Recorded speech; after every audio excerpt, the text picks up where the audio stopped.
Here it is. Ooh, it's that window. All them girlies been getting naked in front of. Yeah, I'm hoping to see old chicken legs, Marcy Darcy. Hey, wait a minute. Who's this loser blowing up our spot? Yeah, what the fuck, Brewster? We're trying to see some nips. Put an egg in your shoe and beat it, you fucking boner. Here comes the spooky!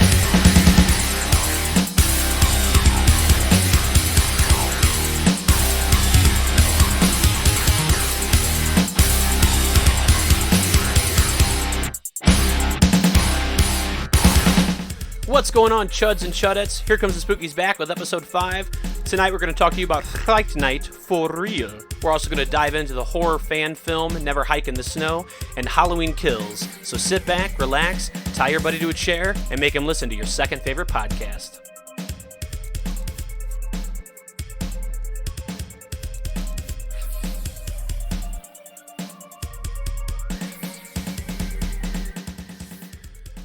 What's going on, Nachos? How you doing tonight, buddy? How y'all doing this fine evening, kind sir? Oh, I'm doing pretty good, man.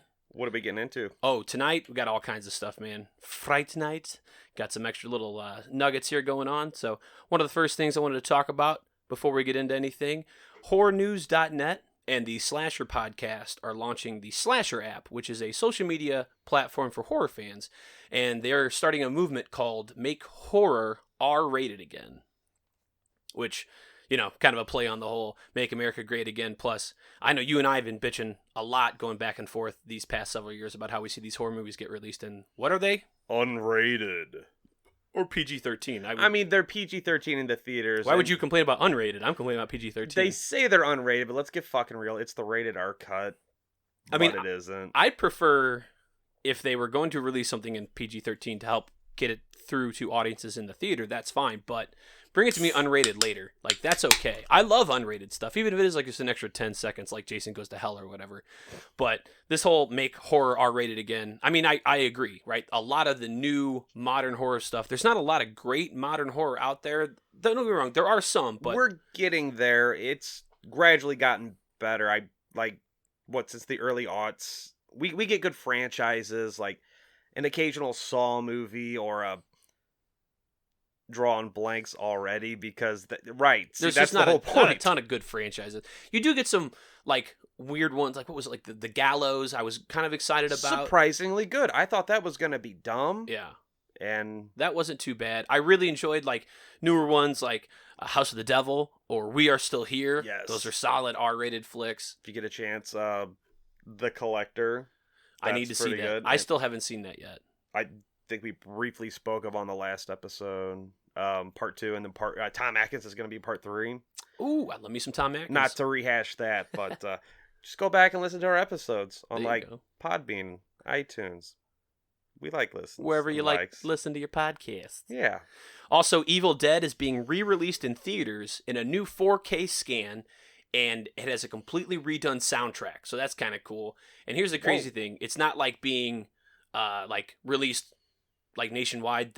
It's actually traveling. So they kind of had enough money to redo the movie. So we're getting like BC and fucking Rob Tappert and Sam Raimi. Are they bringing it around? Or I'm not sure who's bringing it around, but I do know that they had enough to like redo the entire soundtrack. And what I found out is starting this year, I think in late October, which obviously we are now in October. Officially in the month of Halloween. So they're going to start bringing it across the country. It's going to just hit specific cities and specific dates. I definitely want to check it out when it comes through because it's going to have a completely redone score, not just like beefed up. It's like a totally redone thing. And I guess it changes the whole mood of the movie. I don't know. I'm excited. Any excuse to see Evil Dead on the big screen, especially the original. Now, hold up. I think that could go either way.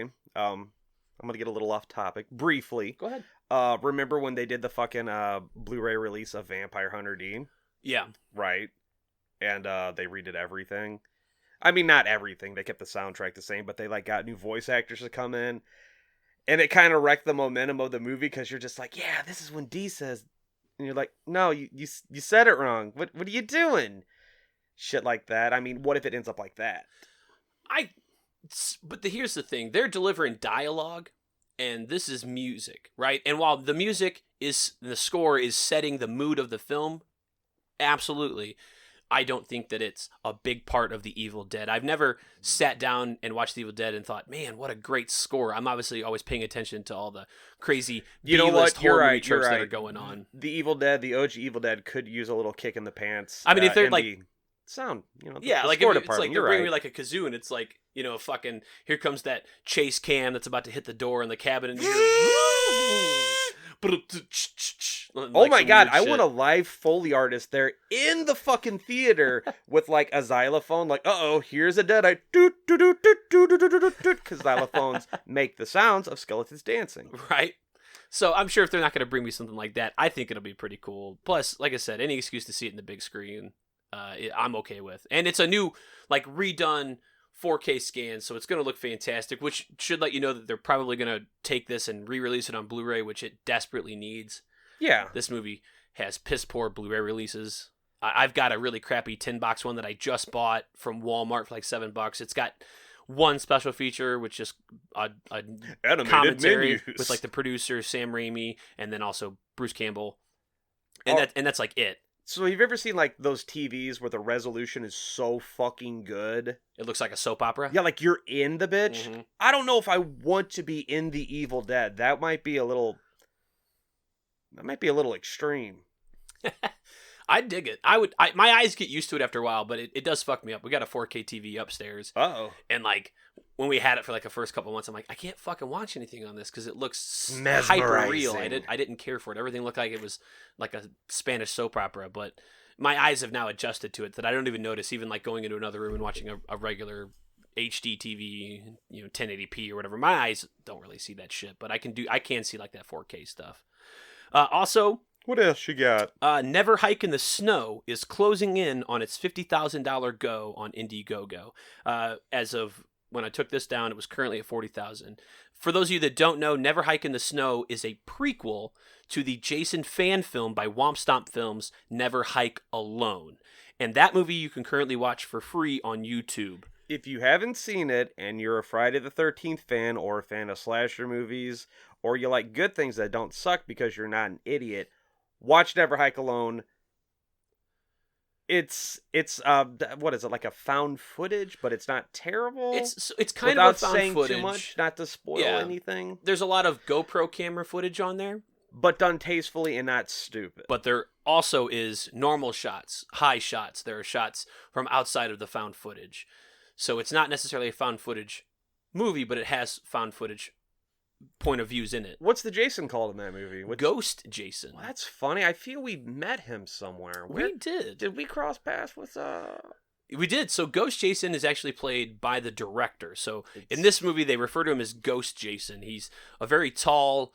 He's pretty beefy. He's not as huge as like not a Richard Brooker or I would say he's kind of a mix in between, like, physically. I mean, like, how his attire is kind of a not Jason Goes to Hell, a remake Jason, maybe a Freddy vs. Jason with a Heaping Helping of Part 6. His skin's all like grayish blue. He's ashy. It's really cool. It's a fantastic movie. It's only like 40 minutes long. It's done really well. Good special effects.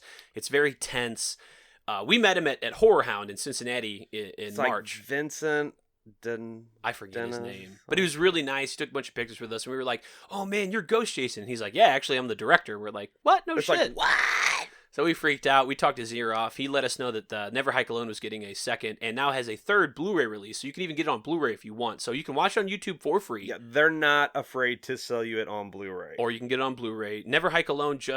I think they have 7 days left on their Indiegogo. You can now back it and get a Blu-ray copy of the movie. There's also some special features on there as well, which is what I'm going to do. I didn't back it originally outside of like the $5, right? But for $20 you can now get the Blu-ray, so I'm going to reback it. That's what you'd pay anyway for the Blu-ray. So I'm going to get a Blu-ray. Not? It's not as long as Never Hike Alone. So Never Hike in the Snow is a prequel to it, and it's about 38 minutes, I think they said, but there's a ton of special features on there. And they're doing a whole web series. So there's going to be Never Hike Alone 2, Never Hike Alone 3, and Never Hike Alone 4. So you're getting 5 basic like movies out of this whole thing. As long as those buttholes, Sean Cunningham and fucking not Peter Vincent. I think they've been able to skirt by because they're not Yeah, they're not trespassing. making money off it. I mean, like, even I think the Blu-ray releases are covering, they're paying for what it costs to put it on Blu-ray. Like, no real profit is being made here. I got the second run Blu-ray of Never Hike Alone, and I got a little thank you card. Right? How sweet was that? Like the Ghost Jason, the director, and then the actor who plays the main character, they both signed it. It was really cool. They're going to do the same thing here. I'm really looking forward to it. It's so good. I mean, just take 40 minutes out of your day. That's just like 2 poops, right? Watch 20 minutes of it. Later on in the day, after lunch, poop again, watch the other 20 minutes. And it's a love letter to the fans in the series. It's not just some stupid, not cash grab kind of thing. And without getting too much into it, I don't want to ruin anything, but we will say that there are some alumni from the real Friday the 13th series in there. There's a couple characters from Part 6 that are in this. Spoiler: Jason is in it. There's characters from Part 6 in the Never Hike Alone, and they actually have a couple extra characters. So the one that was in Never Hike Alone is in Never Hike in the Snow and some of the other ones. And also, they've got some other characters from there. It's from John from Travolta's nephew from Friday the 13th Part VI, Jason Lives. I love this. I don't want to spoil it, but you can find out for yourself if you go check it out. But when we saw Never Hike Alone, we hadn't seen it yet, and when that character from Part 6 came in, I flipped my fucking shit. I remember at fucking Whorehound, I was like, damn, that dude's this was after the Martini Ranch Reach Super Troopers Club Dread thing. These guys are my gal and my Jeff over here went to bed. I stayed up and continued drinking. So I didn't know the credibility of this man, and it turns out it was actually the fucking director. I was like, damn, that's a really good costume. And that was a nice little mind blow. Anyway. Yeah, it was cool. It took a bunch of pictures with us, too. Fucking legit. I recovered those photos. Next up on the list, Halloween Kills has begun filming. So that's the sequel to the 2018 Halloween, or H40. Or Old Man Laurie. Or Halloween Part 3, Part 2. Part 2, Part 3. I feel like we're getting into some dangerous kind of algebra equation scenario. It's the sequel to the Blumhouse 2018 Halloween movie that just came out last year. And it's the second in a trilogy of movies that they're making. They're making Halloween Kills and then Halloween Ends, which is apparently supposed to end the Laurie Strode saga. Again, for the 3rd time. Or the 4th time. But this time without writing her out in some cheesy way. Right, yeah. Jamie Lee Curtis is in them. Fucking make a Wile E. Coyote snare and then smooch her brother on the mask and bounce through CG leaves. God, I can't wait till we get to Halloween Resurrection. I'm looking forward to Trick or treat, motherfucker! All of them. But I am looking forward to this. I really like the Blumhouse one. So, if it's a true sequel to the original, let's talk about some of that casting. So we got Jamie Lee back in the motherfucking saddle again. And then we get old girl who played Lindsay, who actually is the exact same actress from the fucking first film, because that goofball ended up being like a real housewife of Jamiroquai County or some such shit like that. And I swear to God, this had me fucked up so bad. They were going to have Paul Rudd reprise his role as Tommy Doyle from Halloween 6. He would have been a good age. Dude, he's dead on. From Halloween 6, The Origin of Michael Myers, or Curse of Michael Myers. Your choice. Halloween 666 producer's cut and all that. We'll get to that fucking monster. But Halloween 6, yeah, when Paul Rudd was in there. Yeah, so unfortunately, Paul Rudd opted out because he likes making billions of dollars in Marvel movies. Can't blame him. Did he really turn it down, or was it just speculation that he was offered it? I don't know. You weren't there. Yeah, no, I was in the room. So are they having the? If I could have been an ant on the wall, who played Tommy Doyle in the 70s one? So you know who they got? Fucking Michael Anthony Hall to be Tommy Doyle. I'm cool with that. Yeah, dude, that's not a bad runner-up at all. I'm cool with that. The old Dead Zone man. I'm alright with that. That's cool. Fucking. So what I saw from some of the production stills that they posted on their Twitter feed and their I haven't seen shit. Bring me up to speed, dude. It looks like they're doing some flashback sequences. Sequences. So, from what I can tell from some of the pictures of stuff that they were filming immediately, it looks like they're going back to the 70s, to that night that he came home, and The reason why is just kind of the way the setting looks. The houses, the decorations are very old school. You also have the mask, untarnished Mikey, very clean. He's not. It doesn't look burnt yet. So fresh and so clean. And from what I believe, I think Nick Castle. I don't know if he was a part of the first one, but I believe he's on this one, definitely giving some pointers and things. Nick like that. Castle was in the 18. He's only in there in a couple shots, like that scene where spoilers. He's not as big as the dude that got playing him now. No. I guess when Mike was locked up, and when you hit 20, you hit a second growth spurt. Man's just been, in the yard. Yeah, dude, pumping iron, man. Just fucking pressing lifting them that weights. weight. So there's a scene where, and by the way, if you haven't seen this movie by now, what the fuck are you doing? Come on. Spoiler alert. Yeah, spoiler alert. There's a scene where Lori. Everybody lives. Oh shit. Yep. Well, there goes that paragraph for that. No, there's a scene where Lori's like looking through a window. She's on the street and she sees Michael's reflection through a window, and she like Hawkeyes that shit, blows a hole through the window, and but it turns out it's a mirror. Anyway, right. So that was Nick Castle for that. Okay, so he's in like a couple of scenes. It's like the Vision version. And that scene where the dude's running down the street with just totally naked and his dick flapping around, that's Nick Castle. Don't recall that. I ate a lot of shrooms when I saw it. That might have been me in the theater, actually. Last on the list then is the Child's Play remake is now out on Blu-ray. Yay. Did you see that? No.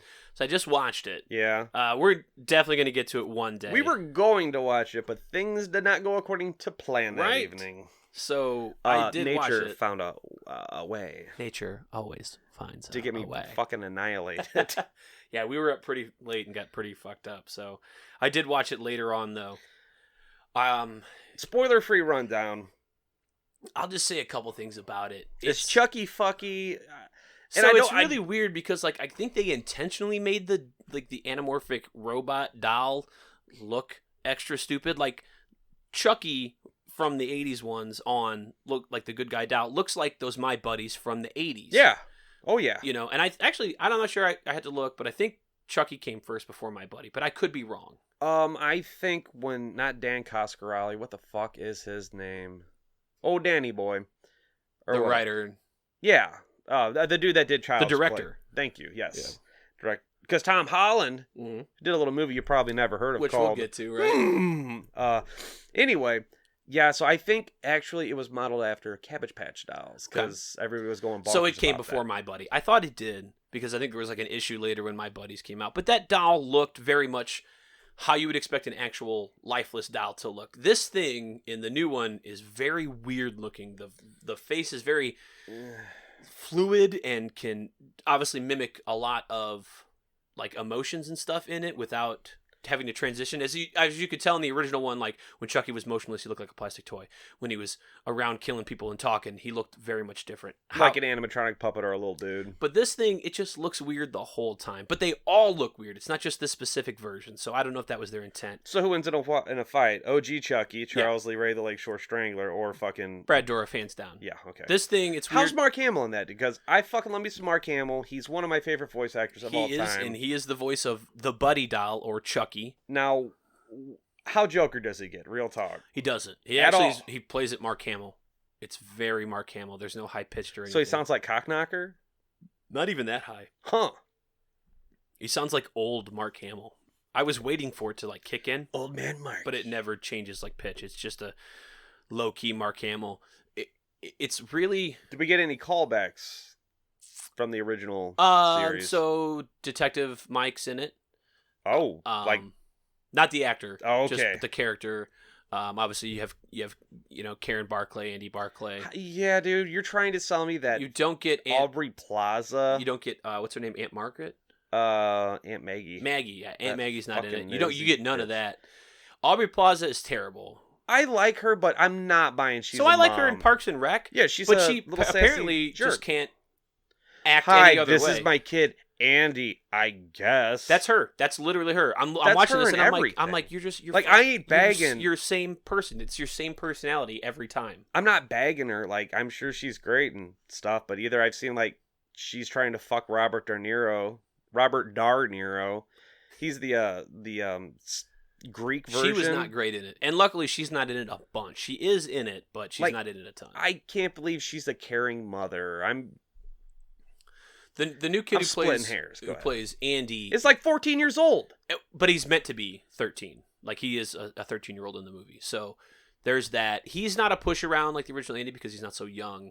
Did you go to the Child's Play panel at Whorehound? I swear to God, this we should try to get a sponsorship with Whorehound. The way we suck its dick off so fucking hard. I will say before we end it out on this one, there aren't many kills, but when they do kill them, other than a particular car crash scene, they are gruesome.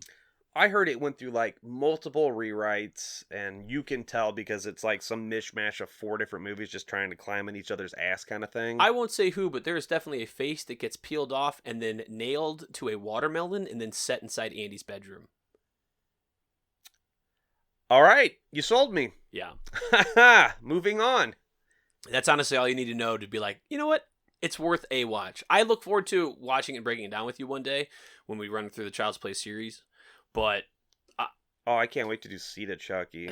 it's not the best, but it's what it is. So yeah, moving on.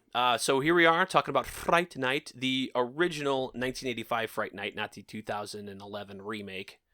We're gonna tackle that on this episode. Should we try to kind of talk about it a little bit at We'll the get there end. when we get there. Yeah. So Nachos, where or when was the first time you saw the original Fright Night? That's a good question, man. I think this was just one of those random movies I encountered. Not a pick-a-video scenario. Pick-a-video was our local video store that Jeff worked at some point in his career. Loudly burping. Well, Jiminy Jillikers. I think I probably caught it on USA. Maybe TBS. USA. Up all night. This was a Schnucks Video Club rental for me in like 96, 97. Okay. And the reason I remember this is because Bogey's mom, who's a friend of ours, worked at Shop and Save, and she picked me up when she got off work with Bogey in the car, and we went to go rent some movies. And we didn't go to Blockbuster. We went to Schnucks because she had to get something. So we got... And also a good B-site, it's a Jurassic Park reference, B-site video rental store. We had a couple of them in the area. They were any movie that wasn't new, 2 for $1. Mm-hmm. So we got this, and I think Pumpkinhead. Bogey loved Pumpkinhead. We've seen it like a ton of times. Pumpkinhead's pretty solid. So we watched this. One. It was we watched it second after Pumpkinhead. So it was a pretty good time. This is not on our Hello Nasty list. We tackled this because we wanted to do a good movie. We're getting into Halloween. We did 2 school movies, 2 camping movies, and this just fucking feels like an October movie. Right. And if you got any beef with that, go fuck yourself. And they're not all going to be on the Hello Nasty list. There's only like 72 movies on that list. Only 72. So this was technically just 69 at this point. Ooh, the old love number. So this was written and directed by Tom Holland. Spider-Man. Not that Tom Holland. Oh, because I was... This is an older, fatter Tom Holland. He's in Hatchet 3. He wrote the screenplay for Psycho 2 and this movie. He directed this movie. He wrote and I think helped produce Child's Play and Thinner, among other movies as well. Did Mick Garris direct? I just to think at some point... You just got to look up Mick Garris. You just, like, every time we talk, you're like, did Mick Garris do that? Because I'm like, he doesn't have a giant list of accomplishments. He has a giant list of things. Mick, if you're listening to this, I am horribly sorry you're not good at making movies. But you bring him up every time. Like, I told you, I was like, yeah, I'm editing my wedding video. And you're like, oh, did Mick Garris direct that? That was Gick Maris. Sorry. So Tom Holland, writer and director of this movie. You want to meet our casualties? Yeah. Let's meet our casualties. So we've got Chris Sarandon, probably one of the biggest names on this list here. He plays Jerry Dandridge. He was in The Princess Bride. He was Prince Humperdinck. That's right. Yes, he was. He's Detective Mike in the original Child's Play, also with Tom Holland. He's in The Resurrected.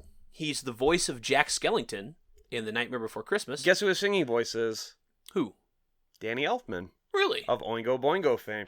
And everything Tim Burton does. Let's get fucking real. He was also in the Fright Night 2011 remake, and he's in a ton of other shit. He was on Psych. Chris Sarandon is in a ton of stuff. Like, when you see him in this movie, you're like, oh, I didn't know this guy, but I know that he's in a fuck ton of shit. I've seen him a million times. Do you want to hear a wacky callback? Hit me. When we were just sucking off the Halloween movie's dick. So, No, that's Tim Roberts. I'm sorry. Susan Sarandon, who was married to Chris Sarandon when they got divorced, she kept the name. Then she fucked Tim Robbins. Tim Robbins? Robinson? Jacob's Ladder? Robbins. Okay. So they had a kid. That kid plays the stoner boyfriend in Halloween 2018. Bringing it full circle. Yeah. It's a circle of life. We've got William Ragsdale, who plays Charlie Brewster. He's so cool. Other than part 2, have you seen him in anything else? Ton of TV shows. Okay, Just all right. a ton of TV shows. Amanda Bierce, who plays Amy Peterson. Who is she, Nachos? Well, geez, I don't know. She's in a little TV show called Married with Children. Yeah, she's old Marcy Darcy and Married with Children. She's in a bunch of other shit, too. The nemesis of our Polkai alumni, Al Bundy. Right? Roddy McDowell, who played Peter Vincent. This fine gentleman was in a ton of stuff. He was in one episode of the original Twilight Zone TV show, which everybody was back in the day. No shit. The Planet of the Apes movie series. What is your favorite Planet of the Apes movie? Beneath Planet of the Apes. Mine's Planet of the Apes Goes Bananas. I don't recall that one. It Is was that a National Lampoon? No, that's a real thing. It's real. Okay. You should Google it. He's also in Fright Night Part 2, which is the sequel to this movie. He's in Cutting Class. No. Yes. Oh, he's in class of 1984, I think. Yes, he is. Dude, he's edgy as fuck in that. He's like, I'm gonna bring my whiskey and gun to school, and then I'm done. No, we're not going any further with that joke. He was a voice actor on Batman the Animated Series and The Tick. So Batman, was he Clock King? Jarvis Tetch. Oh, the Mad Hatter. Yep. Hey, man, I could see that. Yep. Okay. We've got Stephen Jeffries, who played Evil Ed Thompson. I know another movie he's in. 976 Evil. Yeah. And The Chair, which is kind of like Shocker, like Wes Craven's Shocker. Oh, okay. I thought we were going in a different territory with that. And he was in a couple other movies. Yeah, family films. Yep. Got any of those titles or? Nope. Okay. Nope. None of them. Yep. He was in a lot of gay porn. So much gay porn, dude. He was probably like in about 8 movies. Ugh. I don't even know if he was in 8 actual, like, you're talking about gay porn movies or normal movies, like regular Hollywood movies. Gay porn movies. You know what? We are above the cut. We're better than those lower denomination fucking podcasts that gay I'm joke. not shunning anything. We're better than that. He's good in this. He plays a really good rat-faced piece of shit, and I don't mean that in a negative way. It's just when you see those guys and you love to hate them, they're doing a good job because you really love to hate their character. Michael Rooker is a really good one. My god, dude. I love hating Michael Rooker. Like when he's the hero, he's fantastic. When you fucking want to hate him, like you hate him. I think like next to Jerry Dandridge, who's not the villain of this movie, I think Evil Ed's like my second favorite character in that. He is really good. So it is kind of, he did his own thing. He just decided he wanted to take it to gay porn. I believe he's still alive. Yeah, he is. I would love to see you in some more stuff there, Steven, if you're around. We've also got see some more stuff. Jonathan Stark, who played Billy Cole. He was in House 2, The Second Story. That's a weird fucking movie, dude. I just like the title of that because it's like, oh, it's the second story of the House movie plus the second story of a house. I always considered the House movies like the great value version of Evil Dead. They're like the original Goosebumps. Yeah, actually. There's a very weird scene in the first House where like the hot neighbor's like, yeah, babysit my kid and bathe him. And then he's like... They're weird. They're Sean Cunningham movies, and he was just fucking being weird at the time. And I get it, because I kind of love how they do, like, a callback to... It's like... No, wait, never mind. That's Big Daddy. It's like, you just take a bath in your swimsuit, because I don't really know the policy on this. And, like, Adam Sandler, I feel you, dog. I feel you on that, man. He was also in an episode of Tales from the Crypt, the TV show. We've got Dorothy Fielding, who played Judy Brewster. Oh, the mom. She was in a ton of TV shows. Old hornball. But she was in one of your favorite movies. She was in Jaws. Yep. Oh, I'm sorry. What? She plays Girl in the Music Store. Oh, of course. That pivotal role. I had to look deep for that one. That's a fucking deep... That's not even a cut. That's a fissure to the core of the earth. You're letting them mold people out with that shit. Then you've got, last on the list, Art J. Evans, who plays Detective Lennox. He was in CB4. He's Oh my, are you fucking kidding me? Yeah. He's in Tales from the Hood. And You're just like going through my favorite movies at this point. he was in Die Hard 2. Oh, dude. Well, I don't know. I'm very partial to the first Die Hard, but Die Hard 2 is no schlub. Die Hard 2 is really good. It's more of the same. If it ain't broke, don't fix it. But, dude, it's really good. I mean, so when I list them and I don't count number 5 because 5 is awful. What? Oh, they made a fifth one that I don't care about? I flip-flop, but it's either 1, 4, 3, 2 or 4, 1, 3, 2. And I'm putting 2 at the bottom, but that in no way means that it's the worst. I love Die Hard Part 2. It's fucking fantastic. Well, who's the bad guy? Is it not Rutger Hauer? It's, he's the fucking, he's Death, and, he's Death in Bill and Ted's Bogus Journey. It's, yeah, damn right. William Sadler. There we go. William Sadler. Yeah, he's in Hills Run Red. That's a fucking jewel. But, yeah, Die Hard 2, it's fantastic, but they're all good. All but 5. 5 sucks.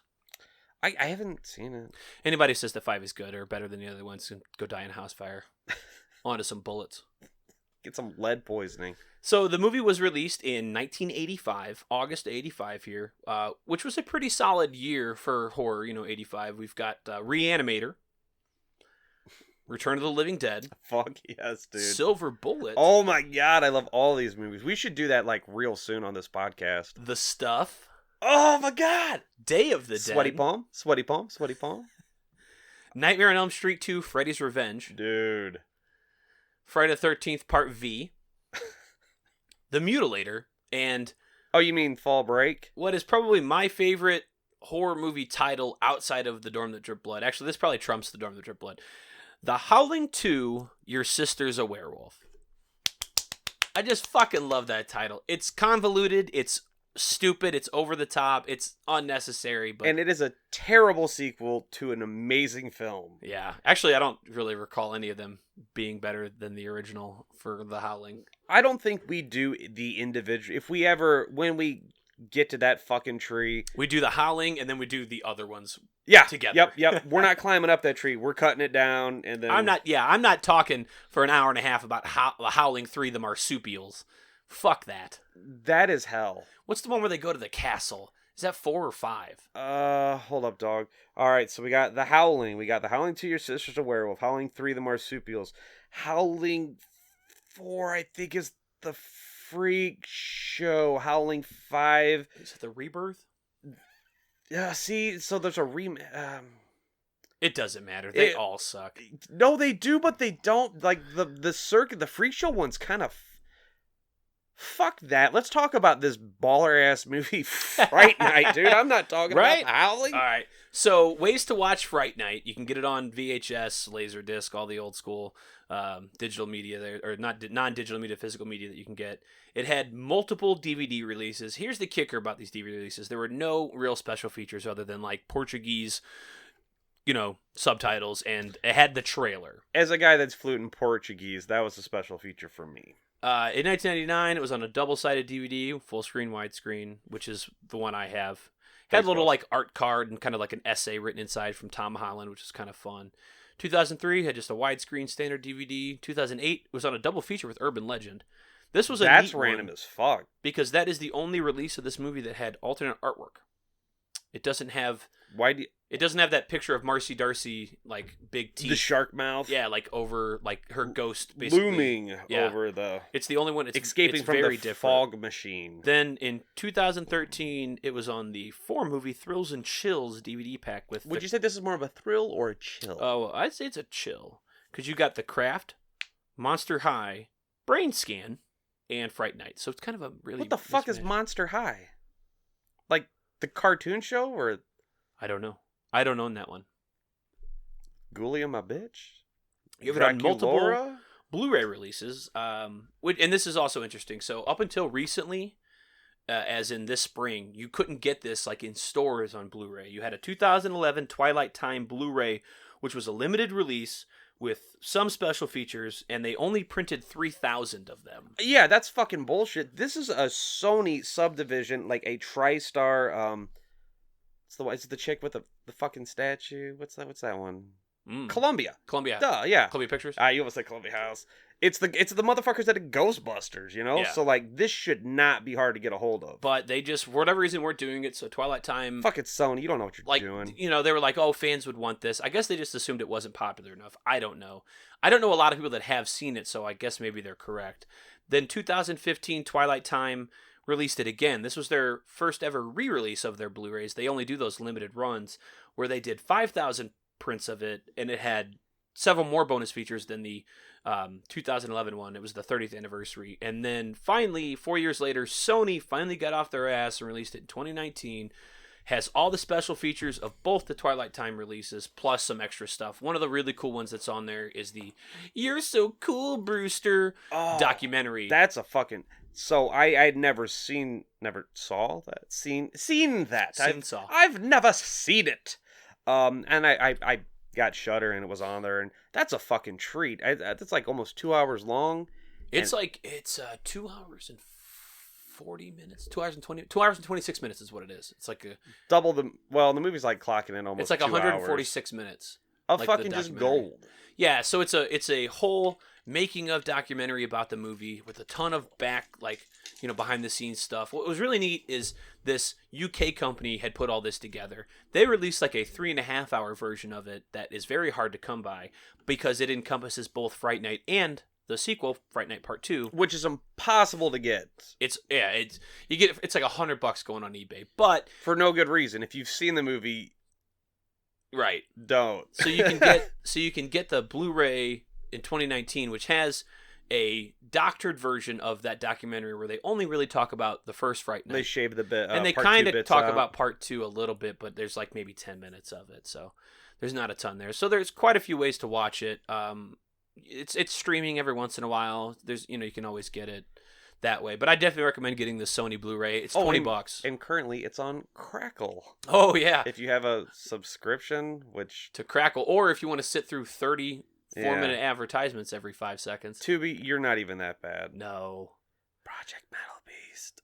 All right, you ready to horse around with some maniacs? Let's do the damn thing. So our film opens with a nice full shot of the moon as we slowly pan down to a dark suburban neighborhood where Jonathan and Nina are talking to one another. As we zoom in closer to one of the houses and into the upstairs bedroom window. This is a beautiful crane shot. Right? It's very nice and artistic. Or it's a goblin drone shot. I don't know what they do, but it's fucking... It gives you this impression that it's like some people are talking like on a lover's lane sort of thing. You don't know who's talking. You get like a guy and a girl kind of, Jonathan and Nina are talking to one another. But as it zooms into the bedroom, we see that it's actually a vampire movie that is playing on the TV in the background of this 1980s suburban, teenager bedroom. Smash dungeon. Just kidding. The movie continues to play as we are introduced to Peter Vincent, vampire killer. All right, so can we talk about this movie for a little bit? Yep. I mean, just briefly. Oh, go ahead. All right, so this is like an almost... This is the movie that's on the TV. Yes, on the TV. It is almost a by-the-numbers love letter to fucking Hammer films. And we have Roddy McDowall, a.k.a. Peter Vincent, who looks 20 years younger. It's just the movie magic. Plus, it's like CRT televisions are kind of crappy. It's CG. That's what it is. They fucking Patty stewed him from X-Men Last Stand. They invented CG just for this scene. They time traveled it. They Doctor Who'd that shit the fuck back in time. Anyway, I swear to God, for the longest time, I thought this was a legit fucking movie. And on further inspection, I'm very disappointed to find out that it is not. I thought it was that Roman Polanski, the Fearless Vampire Hunter movie. No, this is just like a totally made up thing they had just for the movie. They only shot this scene for it. It's just a case of me being a fucking idiot. And what gave it away is Peter Vincent goes to hold up the vampire stake. He walks up to the vampire that's in the master, and he's in the coffin, and his fucking stake is backwards. Getting ready to stake him, and it's backwards. Right? It's like the dull end is down and the pointy end is up. And then he fucking goes to drive it in, and he just keeps getting blood. It's like on his face, like the money shot. And it just, every time he hits it with the hammer, it just keeps They can't see what we're doing. We're like Evil Dead. We're splashing ourselves in the face, basically. Yes. But every time he hits it with the hammer, he gets more money shot blood on his face, like a crappy porno. It's very tongue in cheek. Yeah, it's a lot of fun. The camera then moves around this typical 80s teenager's room. You got fucking sports car posters, neon beer signs, which Coors. is fucking great. Coors. Right? Chicks on cars. And beers and chicks. We are introduced to our hero, Charlie Brewster, and his girl, Amy Peterson, who... Marcy Darcy. And they're making out on the bedroom floor. You got a perfectly good bed right there. This is... It's so, like, are they trying to have, like, a little secret smash fort that mom is going to find out about? Right, because it's like, when you do it on the side of the bed away from the door, if mom comes in, you can just get up and be like, oh, we were looking for her contact or retainer or some goofy shit. I assume. And then you just, like, pull it off your dick. I did the same shit, too. My bed was never pushed against the wall. I always left, like, 3 feet to... See, I would just take, like, a fucking condom and slap it on the door and be like, don't come in here, there's fuck going. But it's just me, like, jacking off, so... So, Brewster is now rounding second for some nice... 1980 second or, like, today's second? 1980 second. Because people be eating ass today. Yeah, Jeff. This is 1980 second, right. So he's getting some upstairs outsideys kind of action. And Amy stops him so that he can see Peter Vincent introduce the Fright Night theater movie marathon. She's like... Hey, Charlie, don't you want to watch? This is your favorite part. Don't you love him? And, like, that's what you want from your girl instead of, like, slapping bodies, right? Is to stop me so that I can watch this my fucking old favorite. White dude's talking about jamming wooden things into vampires. I'm glad we live in a day of fucking TiVo and VCR and shit like that. I'm trying to get my fucking hand on some nips here. Oh, the name of the movie was Blood Castle. And she's just like, oh, Charlie, don't you want to miss this? So... Brewster goes for the inside play at second again, but Amy shuts him down. Vampire movies are dope, but titties, they trump them. Yeah. Amy shuts him down hard, and Brewster's blue balls get the better of him as he throws a fit. You know, they've been going out for a fucking whole year, and all she does is shut him down when Amy suggests, you know what, you're right, we should get into bed together. That's right, you should sneeze in my fucking cabbage. It's just that easy. She puts on her best fuck face. She's like, no, stop! Like a cat that you sprayed piss in its face. Right. If you've ever done that, if you're missing all out. the time. Nonstop. That's all I do is spray cat piss in cats' faces. Right, they're like, I know this flavor. Sometimes I just pee on cats. I got cats, I just like to pee on them. Let them know who's the fucking man around here. Me ouch. Me alpha. So while Amy's in her bed taking off her shirt, and... By the way, like, she's just the one that said she wants to get in bed, and she's got the most uncomfortable fucking face. It's her fuck face is no bueno. Yeah, it's like she's, like, trying to hold back a sneeze or something. Like, she's about to make a big mistake, but it's like, but it was your idea. He just fucking wanted to touch your boob. And now you're like, let's fucking hit some home runs here. Brewster sees two people outside that we later learn are Billy Cole and Jerry Dandridge, his neighbors. Did you catch this? When they're walking up with the coffin, Jerry has one arm on the coffin like a motherfucking pimp. And you know what he's doing with his other hand? Probably eating an apple. I don't fucking know. That's all that dude does in this movie. There's the drinking game. Drink every time that shit cunt's fucking taking a chomp out of an apple. He eats a lot of apples. That's a lot of drinks. So, applesauce. He sees those two through his bedroom window, and they're carrying a coffin. As Amy tells Brewster that she's ready to make Jesus cry, with a face that suggests otherwise, Brewster is getting a better look at the Coffin twins through his binoculars as they carry the coffin into the basement of the house next door to Charlie's. Yes. Amy then gets super fucking pissed. Butthurt. She leaves fucking because Brewster's not paying attention to her.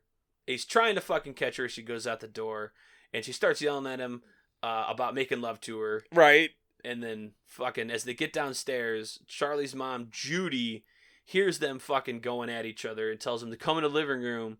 Lovers quarrels. Right. Be like where she is. And it's like, fucking dude, be cool. Like, with the fucking sex talk. My fucking mom's like right next door. Like, no, mom is fucking invested. I want to talk about Amy's running down the stairs. What the fuck is she wearing? Overalls? She's like running down the steps and buttoning up her fucking kid sister. That's right, the counterpart of my buddy. And she looks like some kind of fucked sister. up kid sister. She looks like some kind of weird fucked up 80s doll. And she's like trying to hold back tears. And then mom's like, well, 90% of marriages are... I'll let you take it. Well, yeah, no, you're right. Like, she's just like, oh, mom is way too 90% of invested. marriages always start with these fights. And it's like, whoa, dude, one, who said I'm marrying anybody? And two, you, Amy, knock it off with the fuck talk. My mom's fucking right there, right? Like, I don't want her to get super pissed and not buy me Sprite and Pop-Tarts. Mom's like frothing at the bits, fucking slapping the biscuit. Mom's she's a like, little too cool about it. Amy's a little too fucking loose about it. Charlie's in the fucking middle like, whoa, bitches be tripping. You know what? There's something I want to address that just dawned on me. Hit me. Where's Mr. Brewster? It's a progressive movie, man. It's the 80s. I don't know.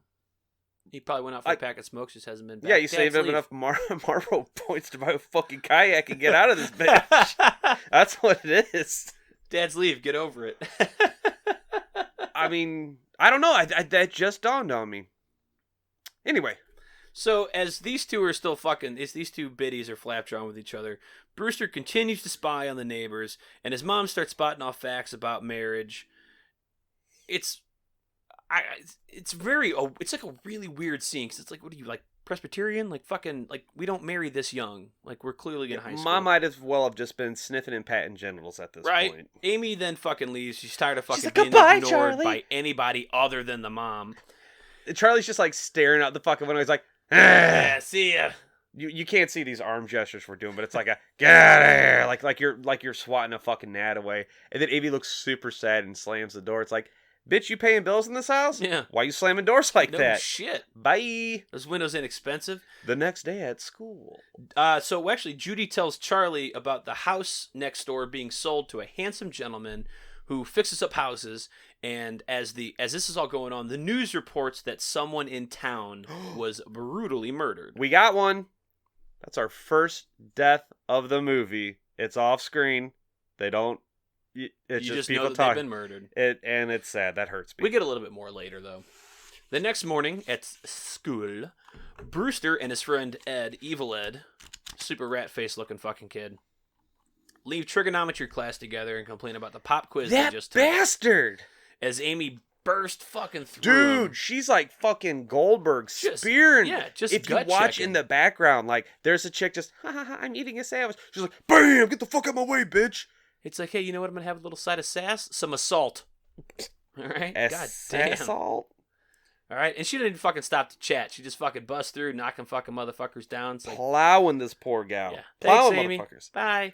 Brewster heads home and catches a tall, well-dressed, lanky blonde. Oh my god. You know they iced her nips up with ice cubes? They did that a couple times. Imagine that, like, Mom, I'm in Hollywood. Well, what's your job? Yeah. Icing this chick's nips up. She's looking for the neighbor's house before going inside. She's a prostitute, right? You just get that vibe. She's just a hooker. So Charlie goes into his house, said to his mom, and let him know that he's got to study because he fucking clearly sucks at math. Dude, Charlie is straight jizzing his fucking pants the whole time. He's like, oh, I'm gonna go upstairs and turn my dick out a second. Later, while he's studying, Brewster hears a scream from the next door neighbor's house. Yes.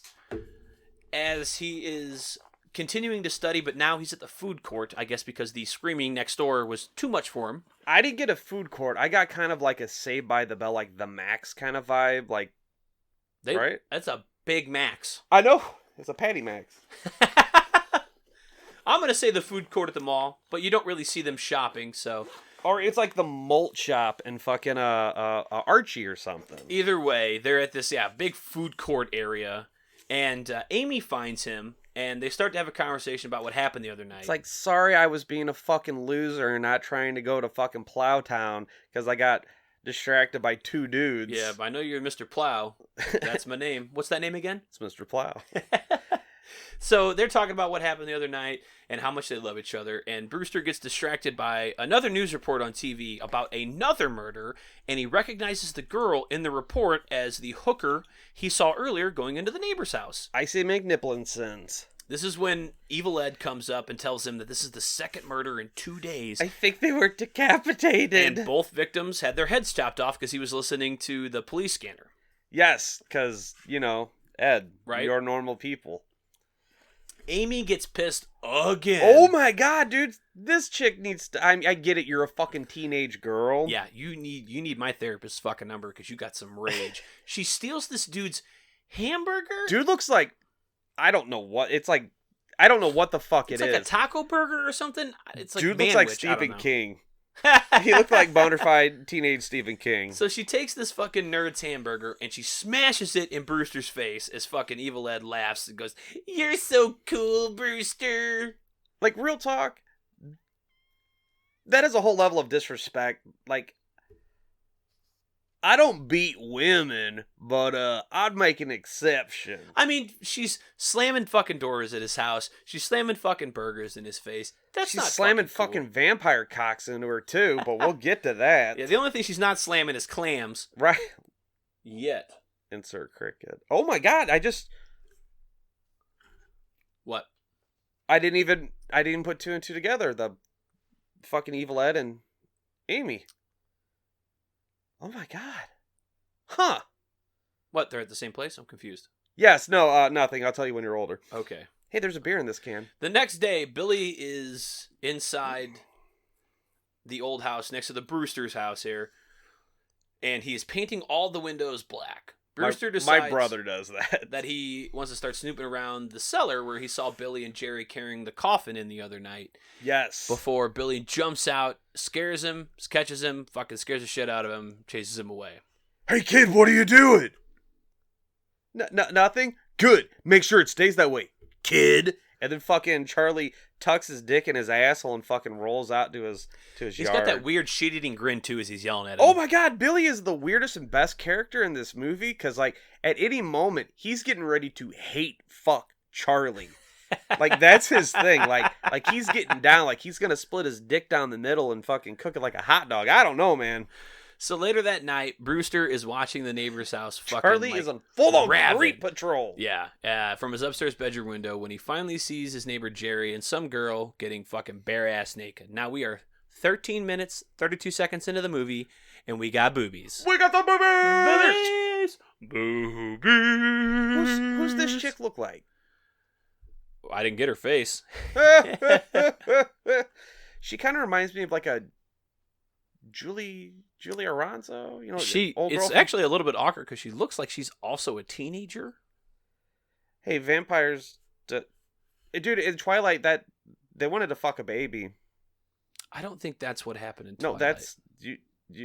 Oh, that was that fanfic I read. Never mind. So, Brewster's enjoying the free peep show until Jerry grows some fangs and attempts to bite his lady friend. With his hot dog finger. Right? Oh, wait, sorry, I'm jumping before ahead. locking eyes at Charlie, whom he now realizes is fucking spying on him from fucking across the way. It's like, you like what you see? Do you know how much it costs to mind your own fucking business?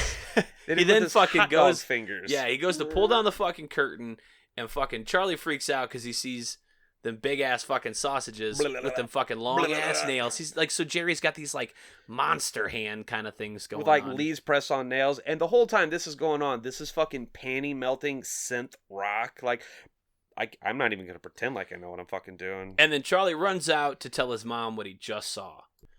Charlie's mom doesn't buy into his bullshit as Brewster now sees Billy across the street with what looks like a dead body being shoved into the back of Billy's Jeep. It's like a lumpy plant or something. It's like a big fucking ficus. It's a dead body. Let's get fucking real. We all know what it is. So Brewster runs out and he hides in the bushes to get a better look at what's going on. X a goddamn fool. As he runs into us. Blowing up our spot, dude. And then we get this like scene from like somebody above on the roof kind of creeping down, kind of watching over the whole ship. Batty POV.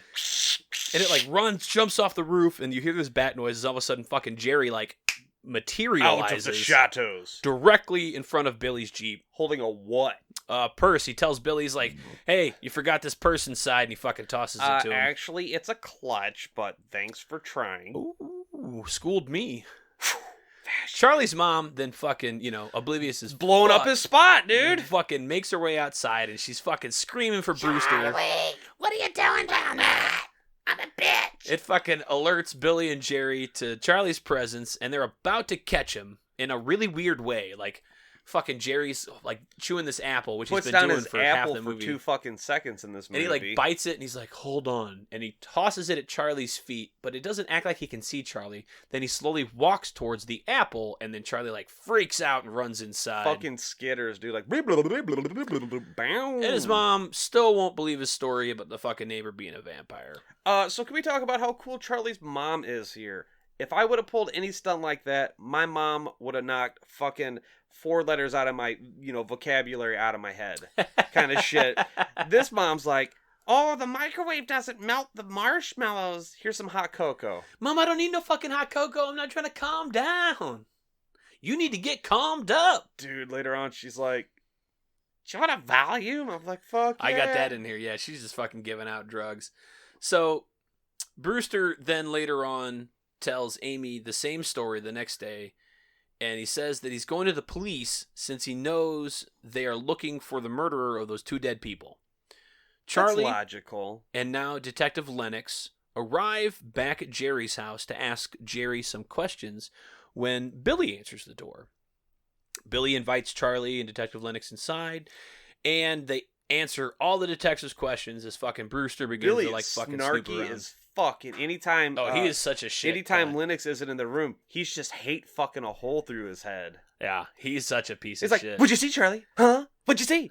Charlie's bitch. like looking around and he's seeing all this like very gothic shit. He finds like a picture of what looks like Amy. But it doesn't. Yeah. At all. But he's whatsoever. like, Amy? Do you think like they did the painting and then they recasted her or something because it looks nothing like her? I don't know. It looks like we'll a get to 6-foot why, brunette but- chick. Anyway, So all that's going on, and obviously fucking he starts telling the detective that Jerry is in fact in the house because Billy's like, oh, he's not here. He's like, no, he's fucking here. He's just asleep in the basement in his coffin. he's sleeping the sleep of the undead, and then the Lennox is like, "All right, get the fuck out of here." He like kid." screams it. He's because he's sleeping the sleep of the undead. He is cranking the DQ meter up to a fucking 11 and breaking that knob off. He's fucking because he's a vampire.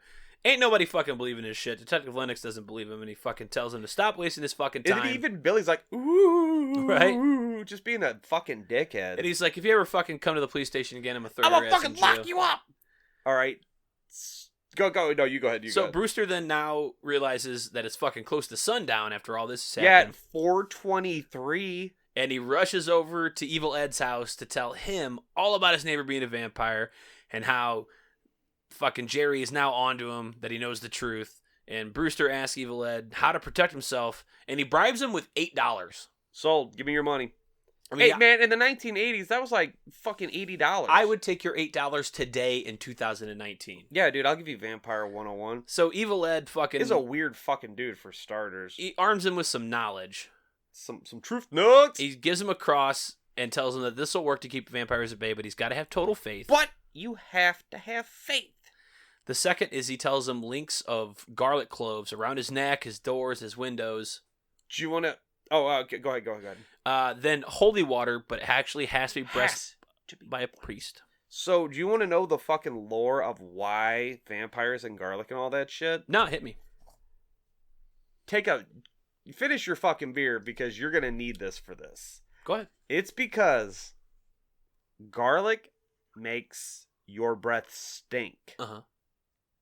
No, that's it. And they don't want to get close to you because your breath stinks. All right, but let's flip the script real quick because you know what blood or garlic actually does? Purifies your fucking blood. So that's what Big Vampire wants you to think. So you're actually purifying your blood for fucking vampires. Actually, I would say that it's actually Big Garlic, right? Not Big Vampire. It's Who do you big. think owns Big Garlic? It's Big Italy. Mm-hmm. I'd say the vampire It Inc. is is probably A Romania. vampire garlic pyramid scheme, and you're at the bottom or It's the not so top. much like a pyramid. It's more It's like a Ponzi scheme. it's like a triangle, like a pyramid, like a triangle. like a pyramid. Well, I mean, I guess if you take a triangle and you stand it upright, it's a pyramid. You stop. His last piece of advice for Brewster is that one rule above all else: a vampire cannot come into your house unless he is invited. So we're getting the classic vampire rules here, and I love this. This is one of the best parts about this movie is that It's bringing the normies up to speed if you don't know your shit. it's a modern take on the vampire stuff, and I definitely want to touch on it in the final thoughts. But the big rule, which you know if you've watched Buffy growing up and shit like that, or you've seen a movie. or just any movie, is that a vampire cannot come into the house unless he is invited. Brewster heads home immediately, and he begins to safeguard his room by nailing his windows shut Oh my god, so many nails. as his mom calls him down to meet the next door neighbor. And I love this scene before he leaves the room. There's like fucking candles lit and like all this goofy shit. It's very gothic in there. And Brewster then goes downstairs as his mom requests to meet the fucking next door neighbor, who happens to be Jerry Dandridge, the vampire that he's been fucking watching the whole time. All right, I gotta address this. So that whole vampire can't come into your house unless they're invited Mm-hmm. by the proper owner. So I have some weird speculations. All right. So what if you just bought the house? So they don't say proper owner. That's what you're saying. That is your added verbiage. By the true owner? That is not. Ed doesn't say that. Okay, well, if we're playing by these rules, then these are rules for a reason. Like, what if you're squatting in a house, or what if you're watching the house? If you're in the house and you invite the vampire in, you don't have to be the owner. That is what Ed is saying. Well, there goes my gag. Yeah. What else you got? Yeah. No, go ahead. No, continue being wrong though. No, it's all right. Okay. You got it? Yeah, good. I guess Thank you. it's my. Oh, week I to mean, be what if wrong. it's the bank owns it because you got a 30-year mortgage on it, and fucking Johnny Shlomo? What hasn't if you're come going over. through divorce and you're getting a name change? Yeah, you know? yeah. No, if you're in the fucking house, don't invite a vampire in. You don't have to be the fucking owner. That's easy. It's simple. All Not hard to right. figure. So if you are currently, oh no, because it gets better. You don't live here. If a vampire is outside and he says, "Hey, can I come in?" and you're inside the house, you're in my house. And you tell that vampire, absolutely. Now he can come and go as he pleases. That is what this movie is stating. Well, that's dumb. I'd be I like, don't what think you so. got? That makes more sense. No, I'd be like, what you got, buddy? Oh, you got teeth and you want to kill me and drink my blood? No, what if Moving on. No. What if you're like in an apartment though? Moving No. on. What if you're in an apartment and then you invite the vampire into the lobby? Then does he have access to all the other rooms in the apartment / and or hotel? And does that involve? Moving on. Yeah. Inside the house, Jerry now is. Charlie freaks the fuck out Yes, he does. as he's like realizes that now the vampire is in his fucking home. And Jerry just makes some of the best off the cuff fucking remarks about how now that he's been invited, he can just pop by anytime he wants. I mean, if it's okay with you, Mom. Right? It's completely like she's fucking just obtuse to all this fucking shit too. Because Mom straight up wants Jerry to get up in that bat cave. Real fucking bad. And it's a very awkward scene. He's like, I can just pop by anytime I want. I don't need your permission. Oh, also, what are they drinking? Vine. I don't know. I didn't see. Bloody Marys. Are they? Yeah, totally. Nice. Yeah. As Brewster then fucking freaks out and he heads back upstairs, presumably to fucking hide. Like at this point. like to fucking soil his pants in the corner like a Instead scared of running dog. out the front door, where's he going, Mike? Up the stairs. God damn it, Nachos. During the night now, while Charlie's mom is asleep, Jerry flies over to the Brewster's house and lets himself in because he can. Into the mama's room. Yep. Did you catch this? Oh yeah. This fucking mirror gag? Jerry's in Charlie's mom's room while Charlie is downstairs investigating some strange noises. The quintessential decoy scratching on Right. the windows of a branch. And this is where we get what Nacho's just saying, this really nice effect. Yeah. Where fucking Jerry exits the room and she's got this large mirror that's like on her like Presumably to do cocaine off because it's the 80s. yeah, but it's like up on the wall, so I don't know if you're gonna do cocaine all Well, when you're that horizontal like fucking crazy, dude, you do it on I don't vampire style. There you go. So she's obviously got this like large dresser with the big ass dressing mirror, and as he walks and exits himself out the room, he's got no reflection. You see the door open by himself. In the mirror, you can see Jerry obviously in front of the camera, but in the mirror you don't see any reflection, so it just looks like it opens and closes by itself. It is done It's super slick. very well. What's really crazy about that though is Tom Holland bitched about that. He thought that effect did not pay off well because he felt that the camera that he had, the angled shot that he had, wasn't the right shot that he needed. So when that effect took place, most people missed it. I mean, yeah, no, that's the whole point. It's a subtle gag. I've seen this movie probably... I think he wanted to apparently be the focal point, and it wasn't. No, don't... I like it being better off on its own. Don't waggle the dick in front of the audience. Yeah. Have them sniff it a little later on. It's one of those People things say that's fun that. to catch. Like I said, I've seen this movie 20 times in my stupid existence. I just now caught that. Yeah, it's fun to catch. I didn't see it the first couple of times, but I did obviously catch it this time. And I thought it was a really good effect. It's very fun. It's subtle. Yes, and... So as he leaves, he passes by the mirror. There's no reflection. And as he closes the door, he like breaks it with his fucking bare hand so it like can't be opened. There's a deleted scene where he actually teabags the mom. Oh, interesting. Yeah, it was in the version you let me borrow that didn't have any special features. Okay. I They think just I had the might have one- gotten into the ether. He then heads into Brewster's room to wait. And he creepaboos in the closet. Charlie comes back upstairs in his room to try to spy on Jerry some more through the window when Jerry sneaks up from behind him out of the bedroom closet. This is another great gag, too. Jerry starts to fucking toss Charlie around the room here. Rag Dale. Right? And he threatens to fucking kill his mother, but gives him a choice to live if he just forgets what he has seen. He gives him I don't fuck with you if you don't fuck with me ultimatum. Then Charlie says okay, and then Jerry and him live happily ever after. End of the movie. End. Charlie, just kidding. Charlie then pulls out the cross out of his pocket that Evil gave him earlier, but it doesn't work on Jerry because Charlie doesn't have faith. Jerry forces He ain't no Fred Durst. the open-nailed, the window that's been fucking shut. With ease. Just fucking opens it up, and he hangs Brewster out of it, intending to fucking kill him when Brewster fucking stabs Jerry in the hand with a pencil. Did you catch the part where, like, Amy's picture falls out, like, perfectly onto the fence post? And gets a little stabbed. That was awesome. Yeah. This movie is so fucking good. Jerry freaks out, because I guess, like, number 2 lead pencils are dangerous to everybody. Like No, because poisoning. getting stabbed with a pencil fucking hurts, dude. Right? You ever been stabbed But with it a kind of pencil? like, it sizzles. You can hear it, like, kind of burn in the scene. Oh, do you think it's like a steak effect? I'm not sure what the intent of that was. I assume maybe it's like a wooden stake. But Jerry freaks out and he begins to transform. And this is when you get some of the, like... A vampire power you never knew about? This super cool special effect that the movie just constantly employs, which is just practical effects. Everybody transforms when they have to, like, monster out. And it's done really well. But it's not even his final form. No, it's just... He's just half fucking monster. And he's terrifying looking. Oh, yeah. So then, like... He starts screaming tornado breath and lights at Brewster against It's fucking like the gets wall. those fucking sausage fingers. Well, Charlie's like freaking out because like all this like force is being emitted out of fucking Jerry. You know what he does? He fucking low pans him. That's what he does.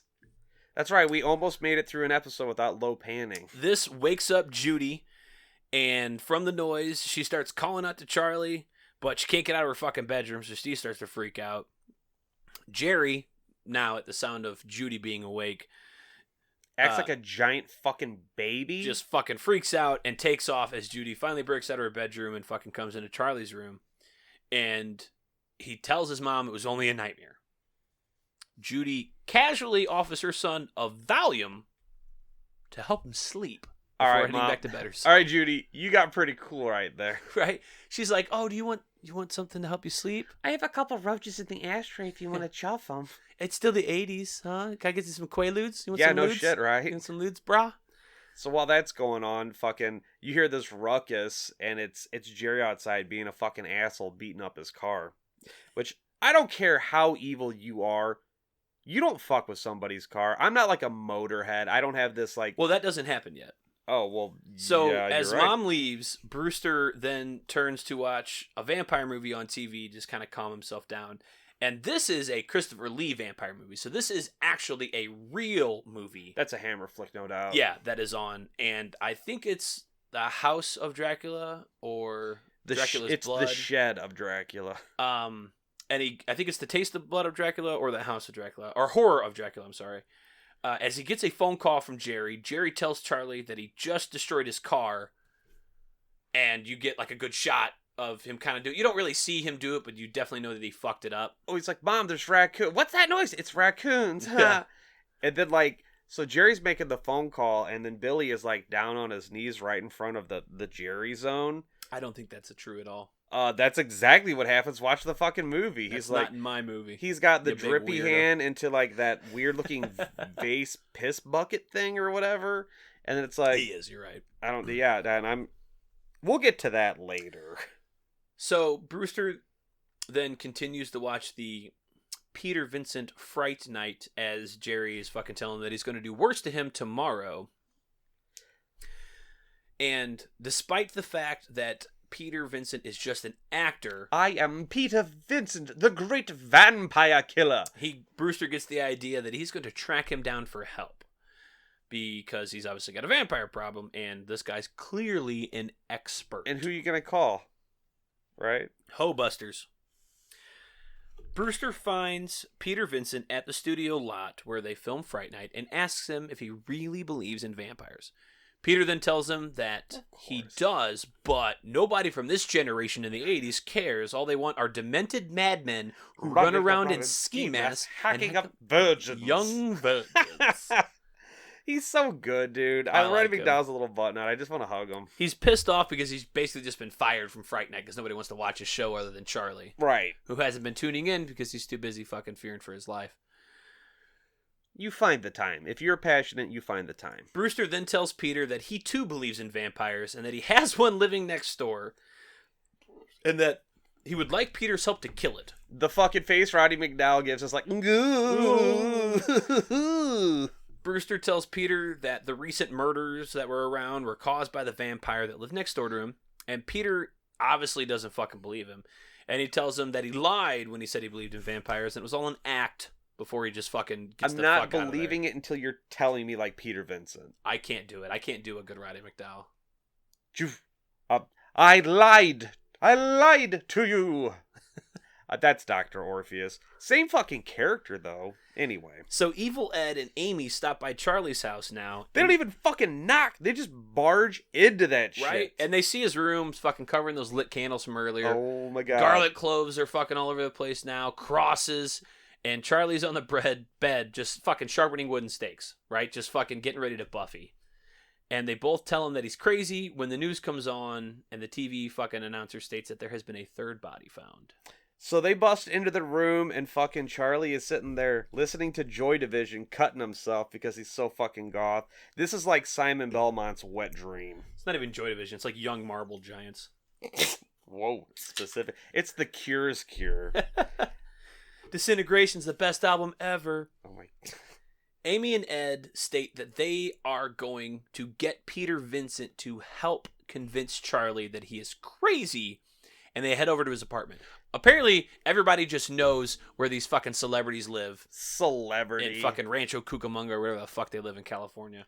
So there's an exchange of dialogue, rather something Evil Ed says here that he's like, that just had me fucked up. Yeah, then he'll be able to suck his way through the entire town. And then he like looks out the window. Not like it'd be much of a loss. And I'm just like, look at you, movie. That's actually a really funny line. So they head over there, and they explain who they are, and that Charlie is their friend. I hope you're not one of his friends. Yeah, which fucking jogs this chick's fucking got Peter's the hots fucking for name. him. Amy and Ed ask Peter to help him convince Charlie that the neighbor is not a vampire because Charlie's going to kill him. And it would obviously just be murder at that point and not, a save. Yep. So Peter then begins to tell him that Hollywood is calling. Hollywood is calling. I am very busy. I've just got a call on a lead role in a very popular... It's like, bitch, no you didn't. Right? Because Amy offers him a $500 savings bond. And He's like, boy, I'll take it. I will help your friend. He's like, give it him ducats. As they discuss how they're going to convince Charlie that Jerry is human, Ed comes up with the idea that Peter can perform some live tests on Jerry to prove that he is not a vampire. Like an orgy of the damned. Right? Exactly. And Peter agrees and he goes along with it. Ed, Amy, and Peter call Jerry to tell them the plan because that's what you do, right? Right. It's, you know what? You're looking out for your buddy. You don't actually factually know that this is a real vampire scenario. So he wants to be like, hey man, fucking, we're going to prove that you're human. Can you help us out so that Charlie doesn't kill you? And they said absolutely, but they cannot bring along crosses or holy water as he is a born-again Christian. And he does agree to drink regular tap water, though. No, it's just regular tap water. The following night, Peter, Brewster, Evil Ed, and Amy all head over to Jerry and Billy's house. All right, I gotta jump in real quick. Hit me. Peter rolls up in his fucking, pussy wagon, and he gets out. What the fuck is up with Peter Vincent's hair this entire movie? It's like, does he spray paint his shit gray? I know there was spray on fucking, for bald spots and shit. Could be. But his hair is gray, not like powdered wig gray. Could be. It's peculiar. I mean, there is no scene for it, but it probably is. I mean, it probably just looks that way because he wasn't that old. I do know in the original he wasn't that script, gray yet. When Amy and Ed went to visit... Is fucking Snozza over there doing all right? Oh, anyway, that Amy and Ed went to visit Peter Vincent, and then, he came to the door, but, he's bald. And then it's like, what do you want, kind of thing. And then, then it's like, we're here for you, we're fans. And then, then he, freaks out, and then, hear a bunch of rustle and tussle in there, and he comes out with like his wig on crooked. Like backwards. Yes. That would have been funny if they had done it. But hey, Roddy McDowell's got a full head of hair, so they're running with it. Hey, luxurious. So as Jerry introduces himself to everybody as they're now in the house, he has an immediate attraction to Amy. It's like fucking like dead on fucking laser sights. And everyone prepares as Jerry agrees to drink the holy water. That is really tap water. And Jerry's just being charming as fuck this entire time. Oh, yeah. It's hilarious. Just laying it on thick for everybody. It's being a real ham bone. Stepping deep in this shit. Everyone but Brewster is convinced that Jerry is not a vampire. But Charlie just claims that the holy water really wasn't blessed. I love that introduction with Amy. He grabs his hand and like all starts kissing it, and he's like, "This is what I would do if I was a vampire, right, Charlie?" What is that? It's not Lord Fauntleroy, that old OG pimp dude or whatever. I don't know. Anyway, wasted joke. Yeah, and then he smooches. It's like, right, anyway. So Charlie then pulls out a cross, but Peter puts it away as he's whoa. getting embarrassed of Charlie's behavior. But you do kind of see Jerry fucking back off, right? Like he sees it and he's like, whoop. I don't think it's a vampire. I think it's just like, oh, my religious beliefs. It just, Charlie is so like, As everyone goes to leave and Jerry is charming Ed and Peter at this point, Peter goes to check himself in a pocket mirror that he carries from one of his movies. Orgy the Damn Dude. Right? That's what it is. And he notices that Jerry is not casting a reflection in the group with everyone else. Peter rushes everybody out of the fucking door as he fucking drops the goddamn mirror. And he's like, oh, God. And Jerry comes over. He's like, everything okay? He's like, yep, just, butterfingers, blah, blah, blah, blah, blah. And Peter tells Brewster that Jerry is really a vampire before getting the hell out of Dodge, as Brewster and Ed agree that they are going to walk Amy home alone. So now you got two people fucking on to the gag. Yes. They've just clued in Ed and Amy, who apparently just buy the whole thing. Right. And they're like, you know what we're going to do? We're just going to walk you home at night now. So during that little mirror gag exchange, there's a line of dialogue. It's Jerry to Ed. I expect we have a lot of interest. Horror movies, the occult. I'm like, fuck yeah, I'd totally hang out with Jerry. He's charming as fuck, man. I mean, and he's got fruit in the house. He's probably got apple juice. He's probably got fucking orange juice. Bloody Marys. No doubt. And he's into the occult and horror movies. I mean, sign me up. So as they watch from the window, Jerry comments to Billy how much Amy looks like someone he used to love. And Billy states that... No, that she looks famous like he's seen her on a TV show. That hasn't come out yet. Right. Billy states that no one will ever believe Charlie now, right? Because it's like, oh, you've got this washed-up actor fucking totally, like, on with the gag. So it's cool, man. Like, not a big deal. Don't worry about it. So as that's going on, Jerry is walking back into the other room as he steps on a piece of the mirror that fell off from Peter's hand mirror that he dropped. From Orgy of the Damned. Right, when he was startled by not seeing fucking Jerry's reflection. So Jerry is now on to Peter that he knows he's a fucking vampire. The plot thickens. Amy, Brewster, and Evil Ed are now walking down a fucking dark alley. The sketchiest part of fucking town. Steamy dark alley. As Ed heads off on his own, despite Charlie's warning. What does he call him, like a fucking fruit ball or some shit? He's just, he's evil. He's evil. Evil Ed. And he pretends that he has been bitten by a Jerry, right? And he's fucking screaming for his friends. Bitten by a Jerry. That's the worst. That's the worst thing to get bit by. Brown recluse, fuck off. Before making a joke that he is going to turn everyone into a vampire and give them a hickey. Give him a hickey! Ed and Amy kind of fucking laugh at Charlie for fucking initially being a believing fucking the whole dipshit, thing, right? But not really. But yeah. And they both then take off and they leave Ed alone again. Ed is then actually stalked by Jerry while he is alone and in the alleys running for his life when Jerry catches up with Evil Ed and they run like a dead end. Mm-hmm. Jerry uses his power to transform into fog and appear behind Ed, but instead of attacking Evil Ed, he tells him that he doesn't have to be afraid. It's like, you ain't gotta, if you're tired of getting picked on, you can join the fucking vampire club, homie. Right. And he's like, all right. So if you're kind of thinking, you're like, whoa, he turns into fog. Vampires have several forms of transformation. They can do wolves, rats, bats, Rats? fog, or mist. Oh, yeah, that's all over the place. I'm just thinking Castlevania. Right. Well, yeah, but I mean, you get these other movies and things like that, plus literature. They can do They several turn into types of- literature too? No. Wow. They have several kinds of transformation that you learn from literature, if you could read, which I know you can't. I'm just like our listeners. Jerry says that he understands what it means to be different, and that he can make sure that no one ever picks on Ed anymore. All he has to do is take his hand. I mean, how hard are we reading into this? Right. Okay. And Evil Ed does. And I love this next part of the scene. Because he pulls a Dracula! Yeah, so instead of wrapping him in his cloak or his fucking vampire With his cape, baller-ass trench coat. he fucking just wraps Evil Ed up in his trench coat, and then, like, you hear fucking Evil Ed, like, fucking scream off in the distance, and fucking Charlie and Amy, like, hear it. And I just think that's so cool that they're taking these, like, OG tropes from fucking Hammer films and the Universal Monster movies, and then applying them to, like, a modern-day setting. So instead of the cape, we get this fucking trench coat that's fucking everybody wore in the 80s. And you know what? It's not black, too. So kind of flipping the script. It's like Jerry's a brown... well-dressed dude. Yeah. It's like gray shark leather, kind of like your Megatron over there. It's like a brownish gray. It's like it's a standard trench coat color. But not like Dr. Loomis. Right.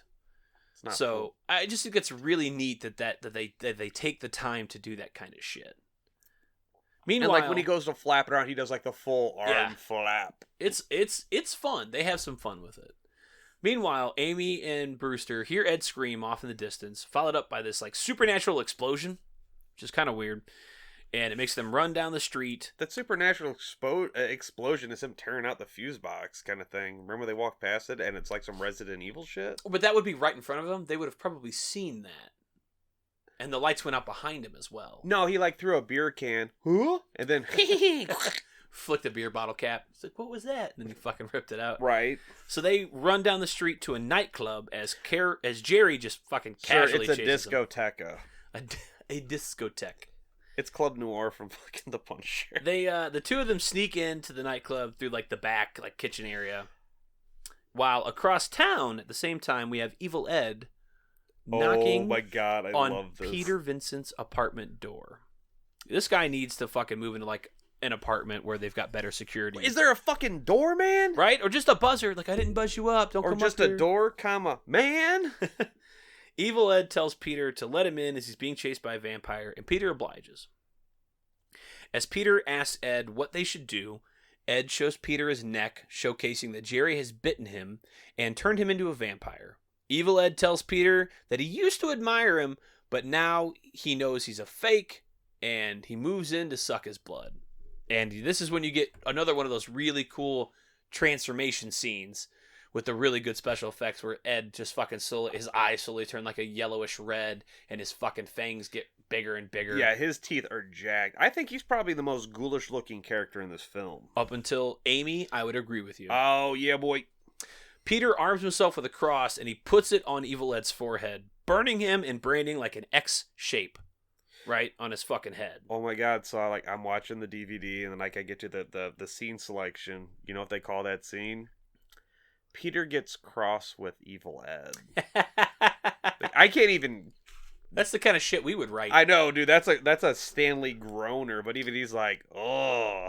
Evil Ed fucking rears back. He fucking gets off of Peter and he tells him that the master will kill him for this. Slowly, so slowly. So slowly. And then he fucking bounces out the window. Just fucking jumps out the window and he escapes, fucking leaving Peter Vincent alone. And that's a really cool scene. I love the special effects where they fucking burn him. It's sizzling the entire time. Oh, it's great. It really burns deep. It looks really good. I will always say special effects over CG any fucking day. Yes, practical effects hands down, unless you can bring me a beautiful marriage like Married with Children. Anyway.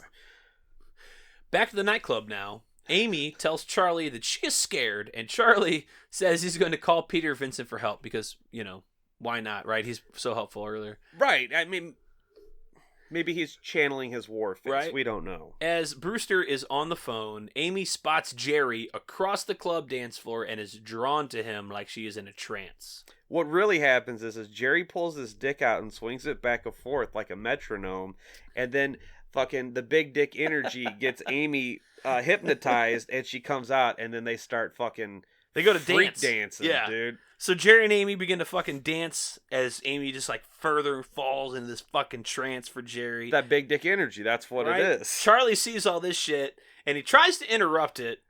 Like, What's he do? fucking comes in and he fucking goes to throw a punch. He says, "Hey man, you get your damn hands off her." And then fucking Jerry nonchalantly just grabs it up, and then like he fucking absorbs the punch in his fucking hand. yes, he like puppy walks him around by his little bitch fist, and he's just like, "You ain't gonna do shit." Right? And then he goes in, he fucking kisses Amy. Jerry tells Brewster that if he wants to see Amy alive, because now she's under the trance, that he needs cock to magic. bring Peter Vincent to his house tonight. And across the room now, we got two bouncers who fucking see the commotion going on, and they try to break it up. Jerry then slightly turns into his vampire form, just a little bit. Vamping out just a smidgel. Right? And he slits the throat of one bouncer. Who is it, buddy? It is Allie, who plays one of the bikers in Friday the 13th, part what? Part 3. Yeah. We have an official death. Finally, first one on screen. I don't have like a cool name for it. Nothing good for this. But he gets his fucking throat nasty slashed. Then chokes the second bouncer to death before Okay. fucking tossing him across the room one-handed. So I had to research this a couple different times to figure out that this was actually a death. I thought he just, big black dude got picked up by his neck and fucking thrown across. It's like he crushed his fucking like larynx or whatever that is that's in there. Okay, fucking H2O. All right, the other bouncer got bowling ball down the fucking aisle. Like, he's got a good slide, like He does. If He there were hits pins, a table and fucking goes across the floor. if there were pins involved, it would have been like a full house. So That's bowling terms. obviously with these two fucking deaths going on, the fucking club freaks out and goes into a fucking panic. It's like fucking Arnold showed up and started shooting people kind of shit, Sarah Connor. Yes. Jerry fucking kidnaps Amy during the commotion as everyone is fleeing fucking every which way. And as Charlie fucking runs outside, we see Evil Ed in the back of Billy's Jeep laughing All right, so I want to address this. as Jerry, Ed, and Amy and Billy drive off. The crew bounce out. So you're telling me that Jerry was in there getting Amy. So what's happening there? You got fucking melted face Evil Ed hanging out with Billy. Dude, they're driving around because it's fucking... They're just doing laps. Well, it's prime time for fucking club night, dude. There's no parking, right? And they're not going to pay the $8 to fucking park in the fucking in the club parking lot when they know they're only going to be there for 10 minutes. All right, you're a crusty valet worker. You roll up, you see fucking hate fuck eyeballs Billy and Evil Ed in the backseat. You gonna ask him for the keys?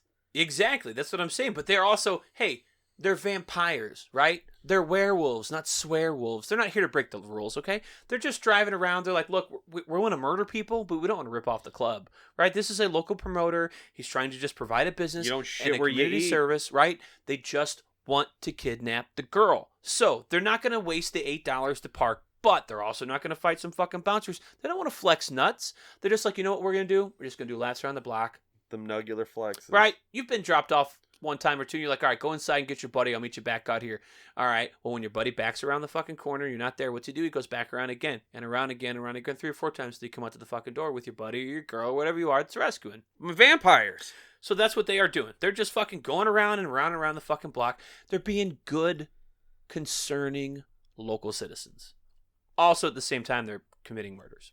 But Well, I was gonna that's say more like, Jerry than Billy and Ed. Wow, I mean, yeah, because they're familiars and loyal servants. Yeah, Billy's like, look, I understand. And Ed's like, dude, man, I fucking live in this neighborhood, dude.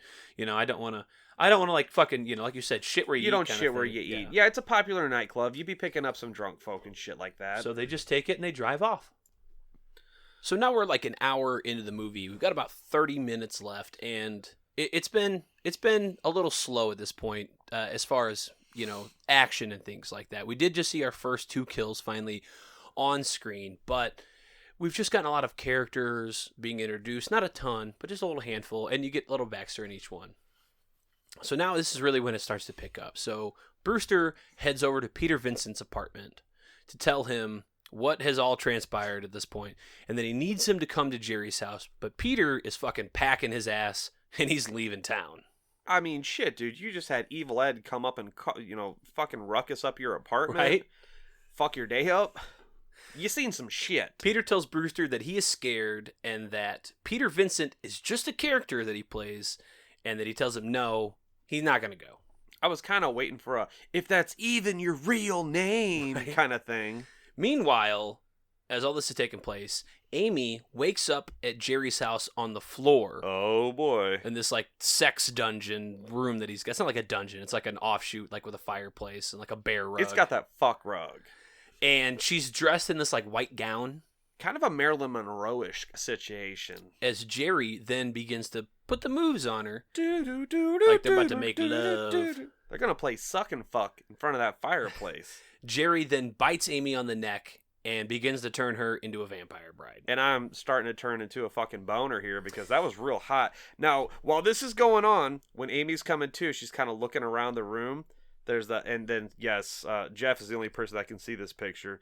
Do you remember It, Volume 1? Like, the current one? Oh, the painted lady? Right, dude. That's like, so, when, fuck, that, the Jewish kid, what's his name? I said the full word so it doesn't sound bad. He's afraid of that fucking painting, like his rabbi dad's in the new office. It? Yeah, the new It. Not the newer, or the newish. Right. So there's a painting on the wall that looks like that flute lady, and I got a big chuckle out of that. So as this is all going on now, Charlie's arrived outside, and he's trying to make his way into Jerry's house to save Amy, when Peter Vincent does show up, and he is ready to do battle with the undead. He's in fucking kill mode. He is armed with all kinds of bullshit, and a gun. You know what I think happened in between these scenes? He fucking guzzled a fifth of whiskey. He's like, I've got my go juice on. Let's do this. And they decide they're going to make their way to Jerry's house. So as our heroes make their way through the house, they try to maybe think about going through the back as the fucking front door gets that creepy, like... like, come on in, motherfuckers. Opens on its own. And Peter's like, wait. It's like, what's wrong? Nothing. Let's kill motherfuckers. They head inside, and Jerry welcomes them as he starts to come down the main stairs, and we get the best fucking, like, line in the whole fucking movie. And fucking Jerry comes down, he's making fun of Peter Vincent as he goes, welcome to Fright Night. ... For real. Just fucking over enunciating it. Jerry is hamming it up 100%. It's such a cool scene. Jerry tells Charlie that Amy is upstairs and all he has to do is get by him to save her.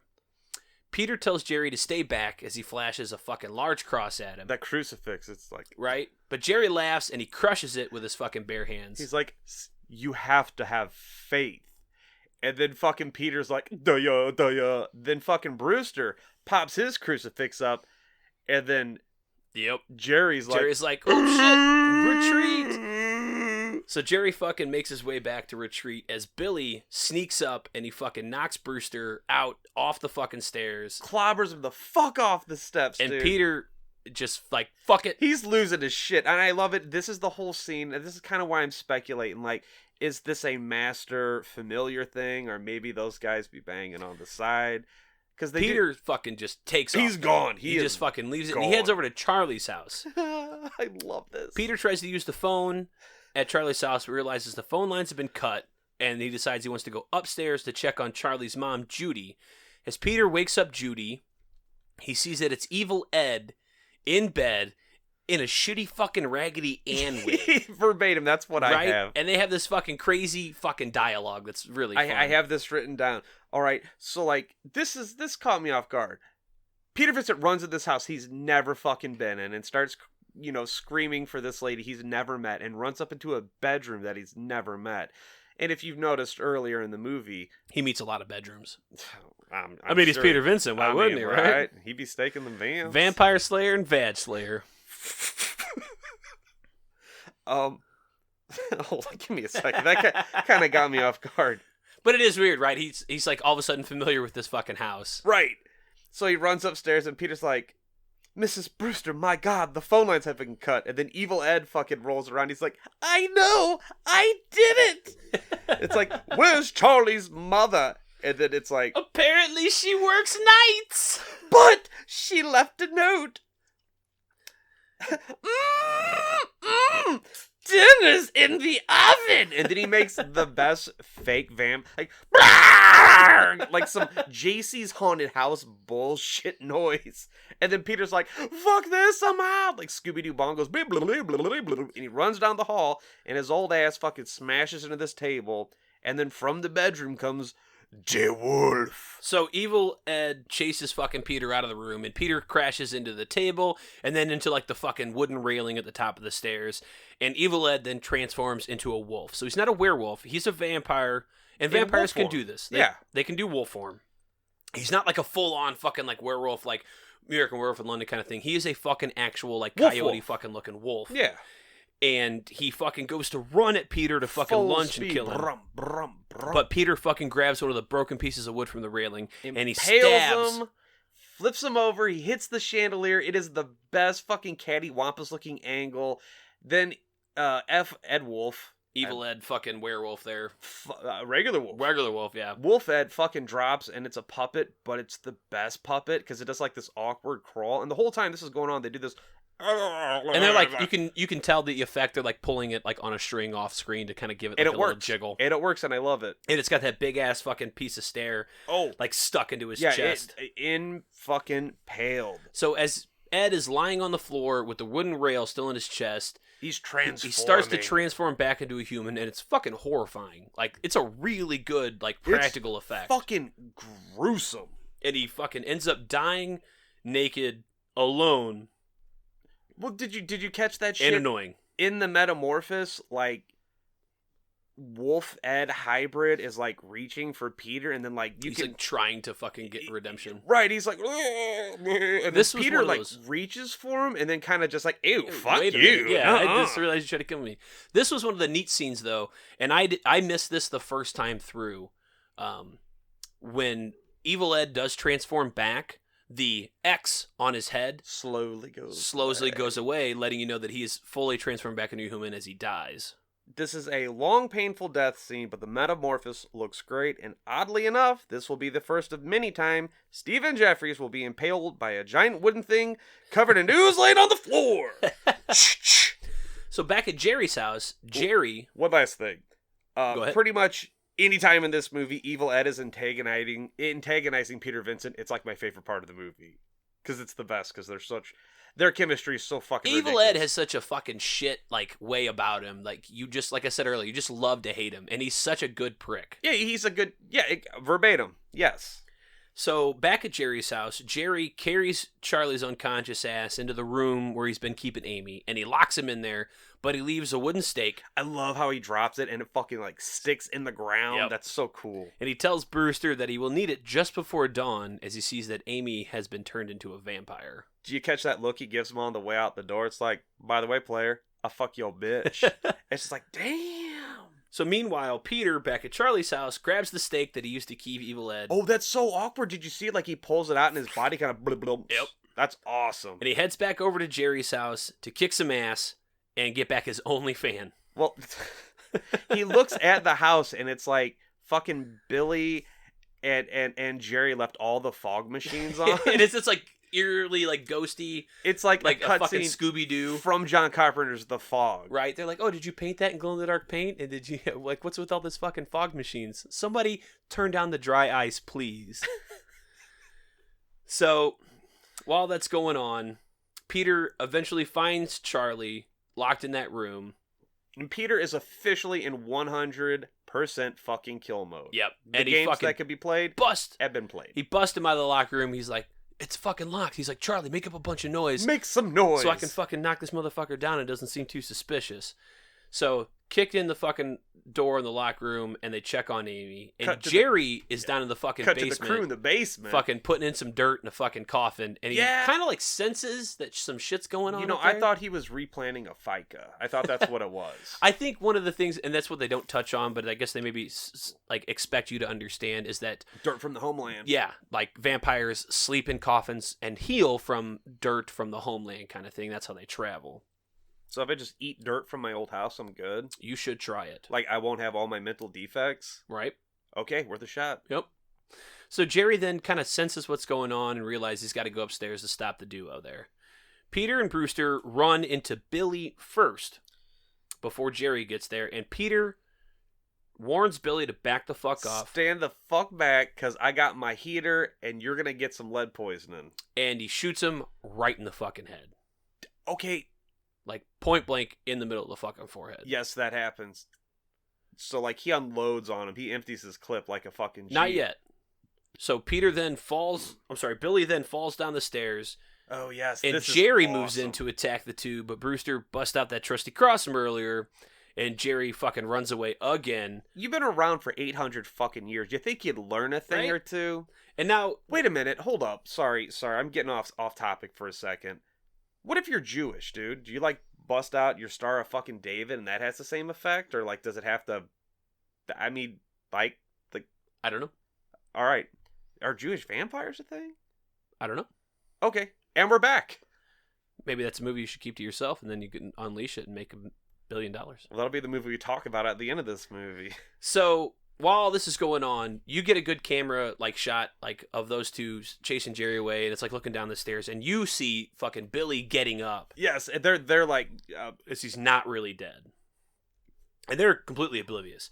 Billy gets back up, and fucking they turn around, and that's when Peter fucking fills him with more holes. That's right. I swear to God, he shoots him in the fucking eyeball or something, because his eye looks really weird. No. They just shoots him more in the in the chest area. Unloads that revolver. It's like a 6-shooter kind of thing. But I'm pretty sure he shot him. He shot him 6 times. And then Charlie's got that wooden stake from earlier that was in the room, and he fucking stabs Billy in the heart. This is fucking awesome. And Billy doesn't like that. No, Billy does not. And he doesn't fucking blow apart or anything like that, like Buffy the Vampire kind of things. Or the Lost Boys. He fucking stands there, takes it, and he fucking starts to melt. His skin fucking melts and his fucking bones turn to dust. It's screwy and I love it. It's really cool. It's like that scene in Street Trash where they fucking drink the liquor and they fucking melt. It's like his blood. Tenebrae Viper? Yeah. Uh-huh. It's like his blood's not green. He starts to melt like green ooze, and his fucking bones start to fucking turn to dust and blow away. It's and gruesome. All that's left is a fucking little skull. So this what you're led to believe at this point is Billy is a zombie or a ghoul or something. He's some sort of vampire familiar. This is what I wanted to tackle. So clearly Billy's not a vampire because you see him in the daylight. Right, exactly. He All goes right. outside in the sun. That's where he catches Brewster earlier. Yes. All right.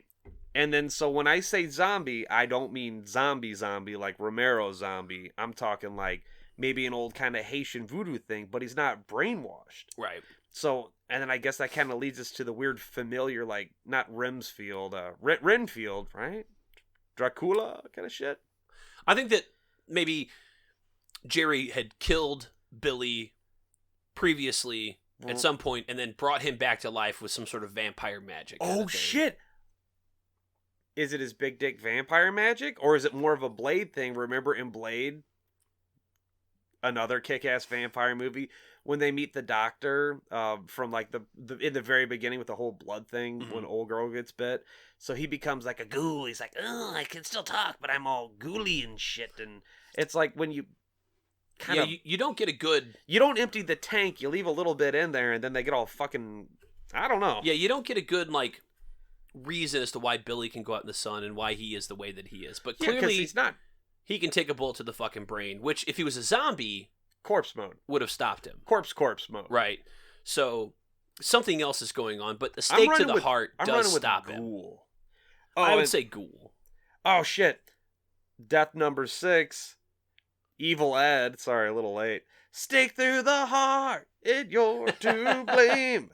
This movie was not easy with my kill punts. All right, well, now we're at number 7 then, which would be Billy. I was gonna have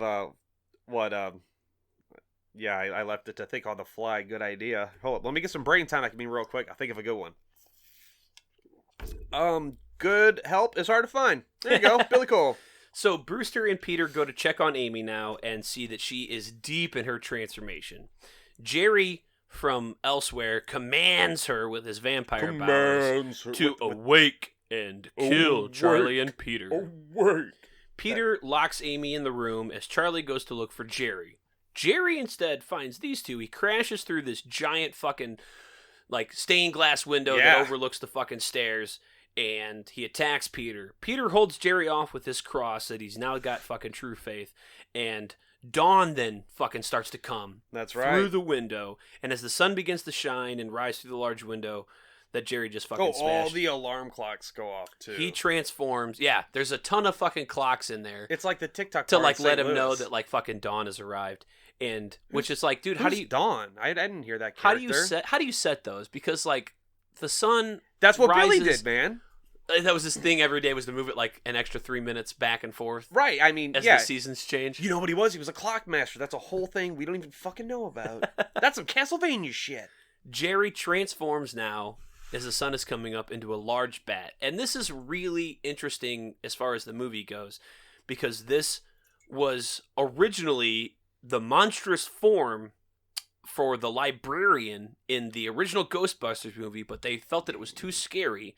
So the effects crew set it aside, and that's when you get that kind of goofy, ghoulish form when they're like in Ghostbusters and they're like 1, 2, 3, get her, and then she fucking like she got crazy teeth and her fucking hair goes back looks like and her eyes get big. a gorilla ish. Right. It has aping features. And she's like still like ghostly and see-through. So Yeah. this bat creature was originally going to be her form, and they thought that it was too scary for the movie, so they just set it aside. And then as they were making this movie, they were like, you know what? That's actually really good. We're going to use it. So that's what you get here, is when Jerry transforms into that large bat, it's a creature that's left over from the Ghostbusters movie.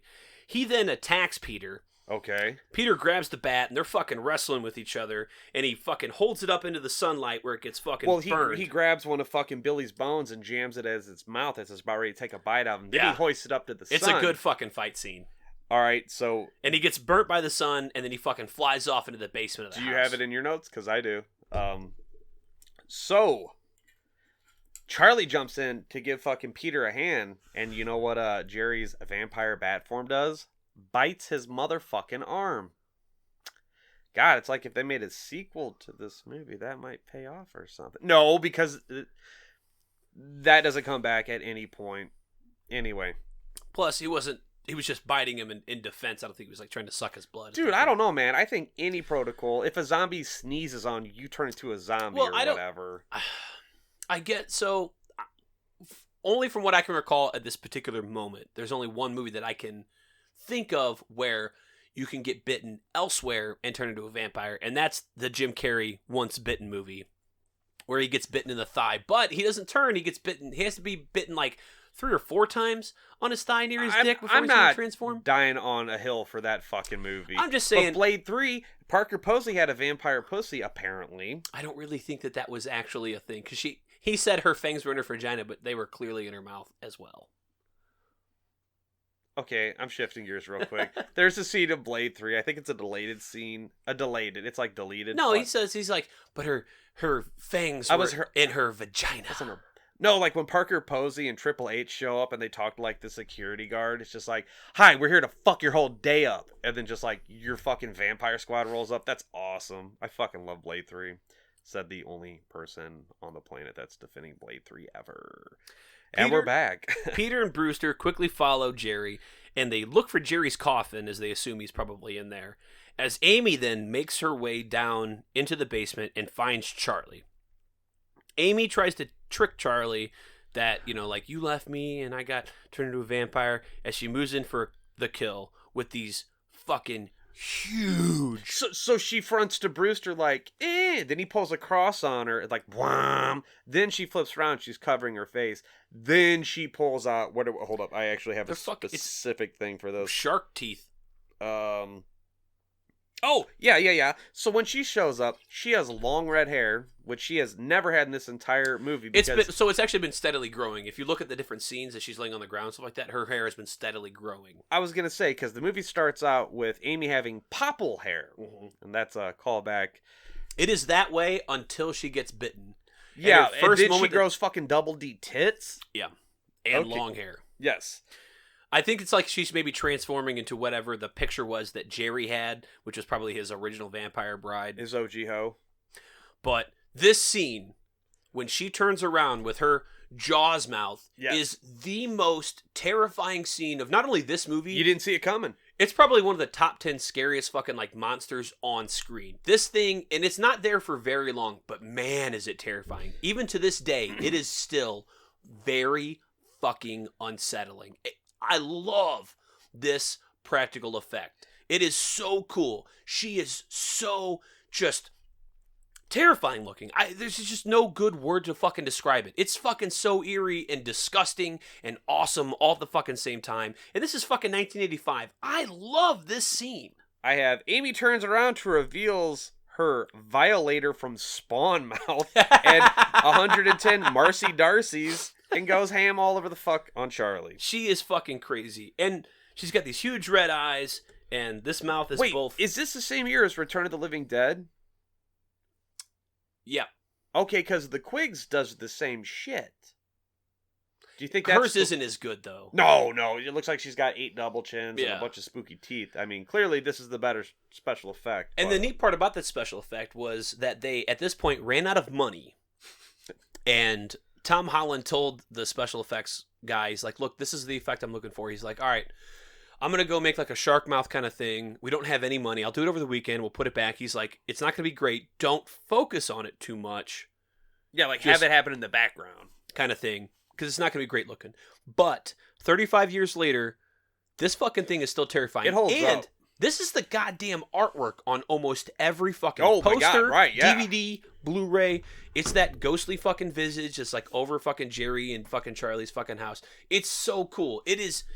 Man, I cannot fucking suck the dick of this fucking scene enough. Like, it is just so great. I love it so much. She is terrifying. At this time... Go ahead. Peter Scooby-Doo's the fucking fake wall open to reveal... Yeah, he finds a coffin in, like, a secret fucking room. He, like, turned the fucking light sconce over, and then, like, it spilled wax on the carpet. He heard, put the candle back. So he finds he finds Jerry's coffin in the secret room as he's trying to break into the coffin and kill him. Peter finally gets the coffin open and he sees Jerry's fucking just straight resting. He's asleep, right? As Amy gets the better of Charlie and is about to fucking kill him. Chomp down. Jerry wakes up from all the commotion and Peter hammers a wooden stake through Jerry's heart. Right? And he's got it the right way. Almost! But it's not enough to kill him. He doesn't get it deep enough because no blood fucking money shots on his face. Jerry boners out of the coffin. Classic fucking Dracula stands up like a fucking boner. Grabs the stake out of his heart, like, throws it on the ground like, nice try, bitch. Charlie then uses all this fucking distraction to break the windows in the basement and flood the room as much as he can with sunlight. And Peter sees what he's doing and he does the same thing. Right. So the room is now full of sunlight. Jerry tries to hide back in the coffin as Brewster opens a hidden curtain. Like a tapestry. Yeah. Something. Like that's behind the fucking coffin. And he fills that room with sunlight. Full blast. Jerry fucking takes... blows him across the fucking room. Like fucking Die Hard. Like he fucking takes it full blast and it's like an explosion. He's like... just fucking across the goddamn room. He flies across the room. Would you say Jerry is walking on sunshine? He bursts into flames and finally dies as Peter and Charlie run over to check on Amy, who has now been reverted back to her human form and is no longer a vampire, as her master has been killed. That's protocol. And the whole time, Jerry is fucking like, it's not just a simple, I'm dead. He's like, he turns into this giant skeletal bat demon, and there's all this green fire, and it's metal as fuck. It's cool. These practical effects are just fantastic. Yes. So then we flash forward, and we see that Jerry's house is up for sale again, as Brewster and Amy are making out in his room next door. On the bed! Right? This time. And they're watching Fright Night Theater. And they are full on Peter penetration. Vincent, who is back as the host of the Fright Night once again and introduces a new movie to Fright Night called Mars Wants Flesh. And he comments that he does not star in it. Well, what's the movie about? It's some aliens that show up at a summer camp? Yep. Dude, isn't that The Final Terror? Like, do you remember that movie? I don't. Oh, shit. Well, I'll tell you off okay. Off radio. I don't know The Final Terror. It's kind of cool. So Charlie goes to turn the TV off, and he notices two red eyes watching him from the old house next door in the upstairs bedroom, but he disregards it as nothing, and he gets back into bed with Amy. As the camera zooms in on the window of the old house, we hear Evil Ed laugh. What'd he say? And say, "You're so cool, Brewster!" Before the credits roll. Scene. Do you want to hear something crazy? Go for it. So, They didn't film it, but this was an alternate ending that was going to occur. Mm-hmm. So everything goes down the way it's supposed to, and Amy and Charlie are watching Fright Night, and it's like for real.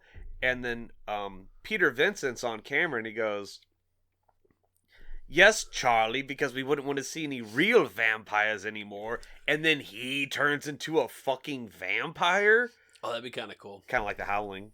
But I'm glad they didn't go with that ending, because you smell that? That's a sequel, so you don't want to fuck up your dynamic, even though they did fuck up the dynamic in the second movie. But anyway. We'll get to that. Yeah. Hey, Nachos. What's up? You want to see a dead body? Oh, let's get them. So we've got 8 deaths in this kill count. 5 of them on screen. Number 1, unnamed man, vampire bite, then decapitated. Yeah, decapitations for the first 3. Number 2, Cheryl Lane. That's the hooker. No, that's number 3, dog. Nope. Here. Number 2, Cheryl Lane, vampire bite, and decapitated. Number 3 is the teenager. The boobies that you see. Oh. Vampire bite and decapitated off scene. Well, the Night Fright Wikipedia said otherwise. Yeah, well, we literally went over the movie. Unnamed man, number 1, vampire bite, decapitated. Cheryl Lane, the hooker, number 2, and that's when you get the burger in the face. I got big nips. Number 3, that's the teenager. You're right. Shut up with your fucking logic. I mean, I'm only the host, but what do I know? Number 4, bouncer number 1, Ali. Ali, yeah. His throat was slit. Bouncer number 2, choke slammed to death. Yeah, fucking gave him the Irish bowling ball down the center aisle. Right, that's number 5. Number 6, you got Evil Ed. Stick through the Stake to the heart. Billy Cole, number 7, stake to the heart. And then number 8, Jerry Dandridge, stake to the heart and then burned to death by sunlight. Walking on sunshine. So, like, that movie's fucking great. Nachos, what was your favorite kill? Oh, fuck, dude. Evil Ed. Yeah, I got the same thing. Go ahead, tell me about it. You get a series of transformations, and I mean, it's gruesome. I mean, fucking Ed is... Hold up. Let me get some speaking sauce in me. Hit me. Cheers! All right. So, Evil Ed is a gruesome character. And, like, he doesn't... It just... His... From normal to insane-looking monster beast in no time, and apparently if you are a vampire for no less than 2 hours, you've mastered every transformation. If you've played Castlevania Symphony of the Night, you know finding all those little orbs and relics is quite the pain in the ass. But that's a human that's finding them. I would assume that if you turned, you probably just know what to do. Alucard? The son of Dracula. He was depowered. At the beginning, that's horseshit. Of Symphony of the Night. I mean, Death himself. He had all those powers, and they were taken away. That's why he had to find them again. Well, fuck, if anybody's gonna nerf you, it's probably gonna be Death. Anyway. You got any more holes you want me to poke? Get a couple drinks in me. What, are we gonna get Stephen Jeffries here himself? So go ahead, though. Oh, Evil Ed. Yeah. Anyway, so, like, I don't know, his fucking... Just that death scene, like, that weird transmute where he's got, like, his strong hand. And he's reaching out and just... It's gruesome, and you could just kind of tell, like, in Ed's face as he's turning back into human, this is not what he signed up for. And then he did get dispatched like a fucking bitch. I got the same thing. Evil Ed. I just think that, I mean, there's not a lot of deaths on screen, right? Yeah, that's Jerry's the only cool. downfall of this movie. Jerry's is fun. It's very action-packed with the whole explosion and the whole transformation and blowing It's up. just like a Castlevania game. There's multiple different incarnations you have to fight. And it's like that crazy, Gah! Like fucking shout as it happens. But Evil Ed's, it's just so cool. And as you watch him transform, it's very slow. unsettling. It's very That's slow. what gets me, is that it's so slow. He's like leaning up against the wall for a little bit. Like, it's like a cop who's been shot in Die Hard. And he's like, oh, he's I making was 2 weeks from this, retirement. like, death rattle. Should have worn my bulletproof vest kind of shit. Yeah. It's so cool. I like it a whole bunch. And he's still in wolf form at this point. Yes. And at that point, technically, he looks like a werewolf, not so much a wolf. He's like a man wolf there, and it's really cool. Looks like when... and he's like sweaty and wet. Oh, like, everybody's sweaty and wet in this fucking movie. It's the 80s. When Dee Wallace... They got that soul glow. I was going to say, remember in The Howling when Dee Wallace, like at the... Nope, not even talking about it. Not even gonna ruin it. Yeah. So Evil Ed shit is fucking gruesome. If I had to give her a runner up, what do you think? Is it Jerry or fucking Billy? Oh, Billy. Billy. Hands down. I had to go back and forth between Evil Ed and Billy. I actually thought that you would choose Evil Ed, so I was actually going to take Billy just because it's so much cooler, but watching it, I'm like, man, It's gruesome, dude. It's almost Ed's like is just good. Billy's is fun, but yes, it's quick. yes. It's neat, but it leaves you asking more questions about the scene than it does about going, damn, that was really great. And Evil Ed's was just... It kind of hits me. Billy Cole's death kind of hits me with like a Raiders of the Lost Ark kind of, or Like a Last Nazis Crusade. fucking- Last Crusade, like when dude turns to the sand, he's like, Yeah. It was good. You ready for some stuff you should know? No, actually, I want to talk about Jerry's death, like how that was triumphant. That felt good. That was like killing a boss in a video game kind of thing. Jerry really, really earned it. What's his sister's name? I don't know. We'll get there. Jerry. So, stuff With an you should I. know. The part of Peter Vincent was based on Peter Cushing and Vincent Price. It's right there in the name. Holy shit. Well, it was actually originally written for Vincent Price, but Vincent Price. Vincent Price and his nephew Cody felt that he was too old to play the character, and he didn't feel like he could do it justice. So they brought in Roddy McDowall. Yeah. And at this point, I believe Peter Cushing was dead, so he couldn't have done it. Yeah, I think he corpsed out not too far after Star Wars. Charlie Sheen originally auditioned for the role of Charlie Brewster, but the director decided that his looks weren't right for the character. And there wasn't enough cocaine budget. But think about that. In 1985, you're like, no, you're not right for this look-wise. Well, what did Charlie Sheen do at that point? I think like Ferris Bueller's Day Off, maybe Platoon.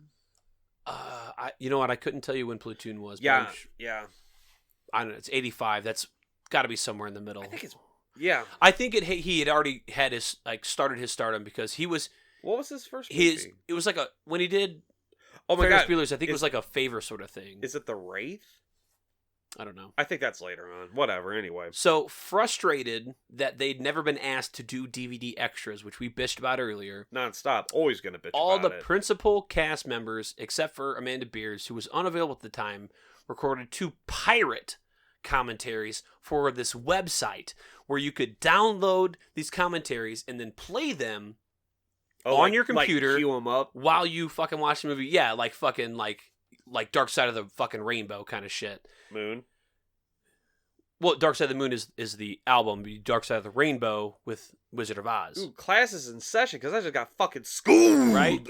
So they were released as free MP3s on the Icons of Fright website in 2008, but due to a contractual stipulation, Sony, Drop the fucking hammer. distributor of the Twilight Times, was only able to produce original content for their 30th anniversary Blu-ray releases. So, all the way up to the even current one, you still get the pirated commentaries. Good. So good. all the commentaries from the Twilight Time releases for the Blu-ray on up to now, you still get the pirate ones. And they're fun. They're really cool. And they even bitch about how they were never asked to come back and do that kind of shit. And that includes, like, all of them. It's just so fun. This was the first vampire film to spend over $1 million on special effects. Holy shit! As we talked about earlier, the puppet that was created for the Ghost Librarian's Monstrous Vigids in Ghostbusters, which was released in 1984, this was the same special effects studio. Same company. Rejected it because it was too terrifying for at the time, which was a PG movie. Dude, I don't know. Ghostbusters has some fucking straight up terrifying Right? shit.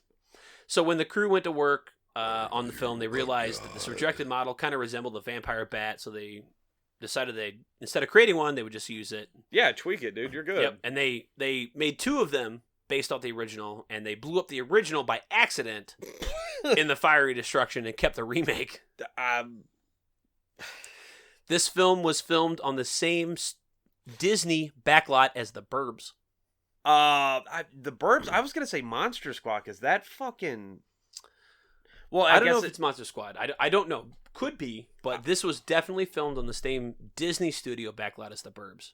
I thought that was Universal, homie. But filmed on the same studio backlot. Oh yeah, okay, and we're back. Yeah, And then, yeah. as we talked about earlier, there's a 2016 "You're So Cool, Brewster" documentary about Fright Night 1 and 2, which we should definitely. I think it's check on out. Amazon Prime. I don't know if you haven't seen it, check it out. It's If you liked this movie, it'll make you like this movie a hell of a whole lot more. Oh, yeah. So, Nachos, any final thoughts on your final cuts? Oh, yeah. Yeah, actually, I got one. Let's break it down for a second. So, who's the real villain in this fucking movie? Okay, no. Let's do the math here. Evil Ed. No. Fucking Brewster's the real villain in this movie. Do you want to know why? Jerry Dandridge is a kick-ass vampire. If you found out your neighbor was a vampire, and he was like cool as shit, like Jerry, like horror movies, a cult, he's a fucking vampire? No doubt he's a history teacher, because he fucking lived through it. I mean, if you set up the golden rule, like, don't try to eat me, dog. And, like, he's, you know what? He's just taking out sex workers and homeless people and shitty teenagers. I'm all for that. Drink them dry so they don't come back as vampires. I disagree. I'm not done here. Hold up. Did you bring in my soap crate so I can stand on it real quick? Let me interject. No. Let me interject real quick. Let me tirade all the way through. Nope. I want to stop you here for just 1 second. Give me that genius juice. I'm not cutting into mine. Actually, drink more. And you can finish yours. But I understand what you're saying. But here's my argument, my counterpoint, is that yes, he is moot, sir. a vampire. If you were to say, hey, you're going to fill yourself on hookers and drug addicts, maybe we could live together. But here's the problem. Like Cassidy from Preacher? How many of these type of movies where you're seeing where it's like, you just keep having fucking cow blood and shit like that? Like in Blade, where it's like, I'm getting fucking tired of cow blood. I gotta get me some fucking good humans. Dude, that's fine. I ain't a good human. I ain't gotta worry about that shit. I probably taste like cat piss motor oil. Am I You're wrong? better. You're better than what they're feeding on. I'm just saying. Continue, but all right. your and man's how- gonna run out, and and- he's gonna want some prime rib. You know what? You fucking bounce out to the next burg and let him fucking suck this joint dry, which apparently wouldn't be a very bad idea. All right. So my whole thing is, how many fucking warnings does Jerry give Brewster this entire movie? Like 4 or 5. It's like 5, yeah. Yeah. You're a vampire in this scenario. You're practically a god. You can fucking big dick energy chicks or whatever into, your fucking mind manipulation. You can backslap a motherfucker, tear his throat out, whatever, and you are letting bulimic Bruce Campbell next door fucking run the show. That's horseshit. You've already established vampire dominance by coming in saying, I could fuck your mom. I ain't gonna fuck your mom. I respect you. We can co-op, bro-op this shit. You got some douchebag you don't like in high school that's giving you a hard time. I'm gonna drain him like a fucking Capri Sun.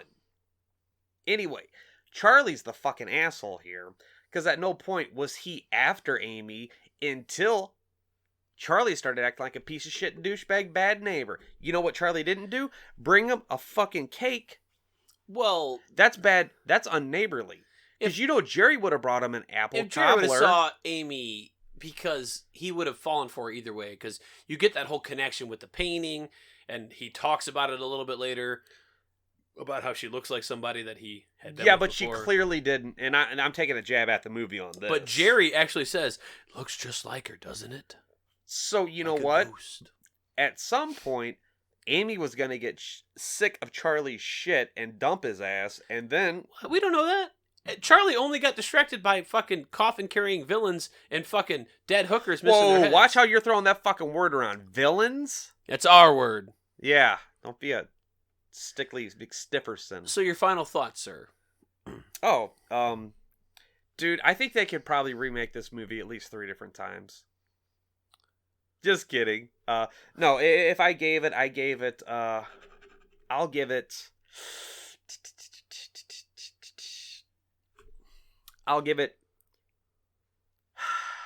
10. I'll give it... shit. I gotta think. I'll think of it. I'll go and you think of yours. All right, go ahead. So, I love this movie. This is one of the ones where I've seen it several times. I watched it before I watched it again and took the notes. So I watched it. I hadn't seen it maybe a year. Watched it all the way through. Waited a couple days. Watched it again just to take the notes because I knew that if I watched this and tried to take the notes, I'd be too fucking distracted by the movie because it is so enjoyable. Enamored. that I would not have been able to take good notes. I got 8 pages here, right? So I knew that I had to do this. You have a hearty pamphlet, sir. Stephen King has written less than this. So I love this fucking movie. I can't say it enough. I love the special effects, like all the practical stuff. Top I'm shelf. a big practical effects guy. And this is not a Savini effect kind of thing, which I just love to suck off. You know what? We're dropping the ball here. Who did special effects for this? I'd have to look that up. Honestly, I don't know, and I feel bad for not knowing because they are that good, and I'm talking about them that much. Is it Steve Johnson? I don't know. I think I'll tell you what. You keep talking about them. Give me just 1 second. I'm going to look it up. All right, I'm going to buy some time. I'm going to filibuster over here. Filibuster. Whoa. Well, actually, I'll keep going. All right. Keep going. It's Steve Johnson. I'm pretty sure it's Steve Johnson. I think that dude did a. Yeah. Like what I love the most is like the vampire transformations and things like that. Amy's is the most terrifying to this day. Well, how many levels would you say Amy gets? Well, she gets like her standard vamp. Right. I think it's like she kind of Super Saiyans as her hair grows kind of thing, and her tits and her mouth. I think Jerry, outside of bat transformation, probably has... Is it Steve Johnson?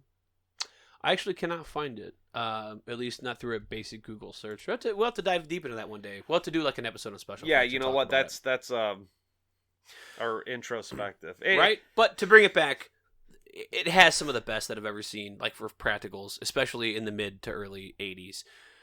Her transformation still holds up to this day when she looks at the camera and she stares you down. And even though the guy's like, hey... Buddy, I don't think there's a shitty effect in this movie. No. He's like, don't focus in on that too much. I only did it over the fucking weekend. But it's the best one. It is the fucking best one. Your best work was done in a fucking 48-hour fucking period. It is terrifying. It is horrifying. And it still holds up. It is so scary. You cannot show this image to anybody and be like, hey, does that make you fucking comfortable? Fuck no, you're like, damn, that's good. Is that new? Is that old? What is that? That's fucking so fantastic. I love it so much. Plus, I don't think there's a bad practical effect in this movie. What's the weakest one? Probably Billy melting. No, but that's still awesome. Then you get, just the whole modern day version of vampires and Dracula in general. Instead of capes, you've got trench coats and all that good shit. You've got Jerry who's eating apples the whole time, which was really fun. I can explain that. I'm glad we're prattling on. So he is through the whole fucking movie. He is like Jerry Dandridge is constantly eating fucking apples. So the way they break that down is that also your quintessential villain. It's I don't know. Maybe that breaks down to almost kind of an old. He's like a shtick. Sort of like maybe smoking a cigarette or something, but this is a little bit different. But it's in the good. 80s, so it's like a healthy thing. I think they break it down as like eating apples, and I think that almost has like a biblical tie into like the serpent and the apple and all that nonsense and whatnot. So, but Tom Holland's like, all right, so here's your character basis. Let's have a little you take your own character development. We'll figure it out. And then Chris Sarandon's like, well, the majority of bats aren't. I don't know why I'm like meat. They're not vampire bats. The majority of bats are fruit bats. Which, by the way, if you've seen a fruit bat, they look like flying dogs. You just want to catch one and hold it and pet it and they're fucking big and fucking linny it and just oh shit, I broke my precious pet. But anyway, so that's what he got that from, and that's why some mice and men. So that's kind of what Chris brought to the table on that. He did. He says like, hey, they're mostly fruit bats, so he is fucking eating apples the whole time. We talk about the apple like once or twice. You know what? I finally got it. I give it 10 out of 10 Fright Nights. For real. I give it 9 out of 10 cool Brewsters. And here's the thing. I would love to give it 10 out of 10. I want to give it a 10 out of 10. It is almost there. Side note, we're looking for a new host because Jeff doesn't know what the fuck he's talking about. It's so close. It's like 9.5, 9.8 even. Give me a 10. I'm not giving you a 10. All right. Because it's not perfect. The weakest part of this movie... The kills. No. It's actually the way Roddy McDowall comes and goes. Where he gets convinced that vampires are real, then he gets scared, then he's like, no, I'm not going to help you, and then he's like, you know what, I am gonna help you. There's like a missing part to this movie that I feel that could really benefit. All right. Some sort of montage. It's the 80s, right? You know, Holy something. shit, where's our 80s montage? All right, Something 9.5. Gonna need a montage where fucking Peter Vincent gets Monster convinced Squad's got one. that, right? That you know, he's got to fucking help these people. That's the weakest point. He just decides, no, I'm not gonna help you. You know what his incentive was? Oh, wait, I a am. $500 fucking savings bond. No, he's already got that. Which in the 80s was like, Even if he did had to throw it down like Charlie, you're my only fan. Whatever the case may be. yeah, you know, Something. Evil Ed was watching that shit too, though. Something to help that out. That is the only thing that I want to say. Other than that, it would have been a solid 10. I love this movie. It is just one of the coolest things. All right, you could do this movie. I would love to see it remade, but not the 2011 remake or the other remake after that. What the fuck is it? That's a conversation. That's a colored horse for another race. Yeah, that's a Is horse that of a what different color. Yeah, is that what people say? I don't know. There is a sequel, Fright Night Part 2, that does have Charlie Brewster, and Peter William Vincent Ragsdale, is and back. then Roddy And McDowell. They're Jerry's both back. sister shows up, and her name is like Jerry with an I or something. Yeah. Oh, and Uncle Rico's in it. Wait a minute. Wait. Did you ever see My Boyfriend's Back? I have, yeah. Sean Cunningham. So it's that chick. Her name's like, what's her fucking name, dude? I don't know. Oh, that's a good one. So she's in it, and like she's the new love interest. And there's a weird like AIDS taboo. It's weird. So it's a sequel. It's Charlie's in college, and he's been convinced through therapy that there are no vampires. Right, but then like Peter Vincent's like, Charlie, remember that time we killed a vampire? He's like, no, man, the doctor But said then later on, Peter Vincent is also convinced that there are no vampires, and Charlie has to convince him. There's a whole lot of back and forth that doesn't make sense, which it's really kind ruins of the some movie. poop oops. But you do get like Brian Thompson, one of his first roles as a vampire. Oh, Uncle Rico, Yeah. who's like not a werewolf. He's like one of those weird Asian werewolf things. It's odd. You know what? Fucking shifting gears. It's not done by Tom Holland. It's not No. terrible, but it's not great. But it is better it's than the pretty- 2011 remake. I and don't know. then I don't know if its sequel. dude. Okay, all right. So fuck all that shit. We're not talking about any of the sequels. Would you say Fright Night is in one of your top 5 vampire movies? Yes, Okay. but I'd say it's in top 3, probably top 2. I was gonna say, give me another. What's in these ranks? So if I were to pick top 3, because I don't want to do top 5 here, we'd go all night. I would say top 3, and in no particular order. Fright Night, I love that movie. We should review it. the original Dracula, Dracula. and then, man, it's kind of a toss-up. Okay, think of the 80s, dum dum. Yeah, I mean, I understand. Yeah, I know where you're going with it, but I'd have to say Blade over Lost Boys. Oh shit, Mikey likes some Blade. Blade is good.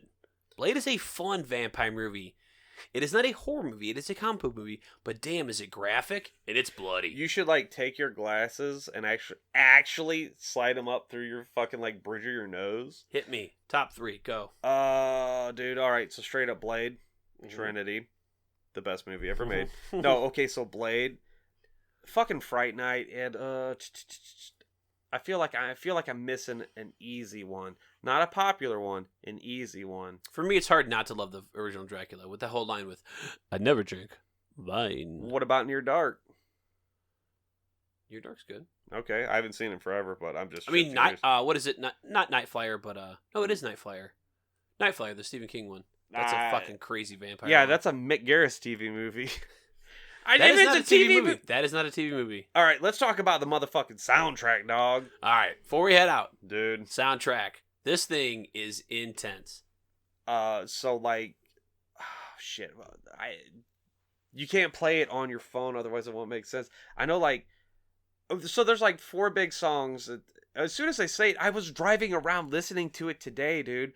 And so there's this song called like Armies of the Night, which sounds metal as fuck when you hear it. It's just like the most bubblegum poppy bullshit. So you got the J. Giles Band, you've got Yes. Autograph, April Wine, Devo, the Fabulous Fontaines, White Sister, It's a very 80s fucking soundtrack. Oh my god. But dude. it Synth is good. Fuck. It is good. It is one of the few times where we'll be like, check this fucking soundtrack out. It is very enjoyable.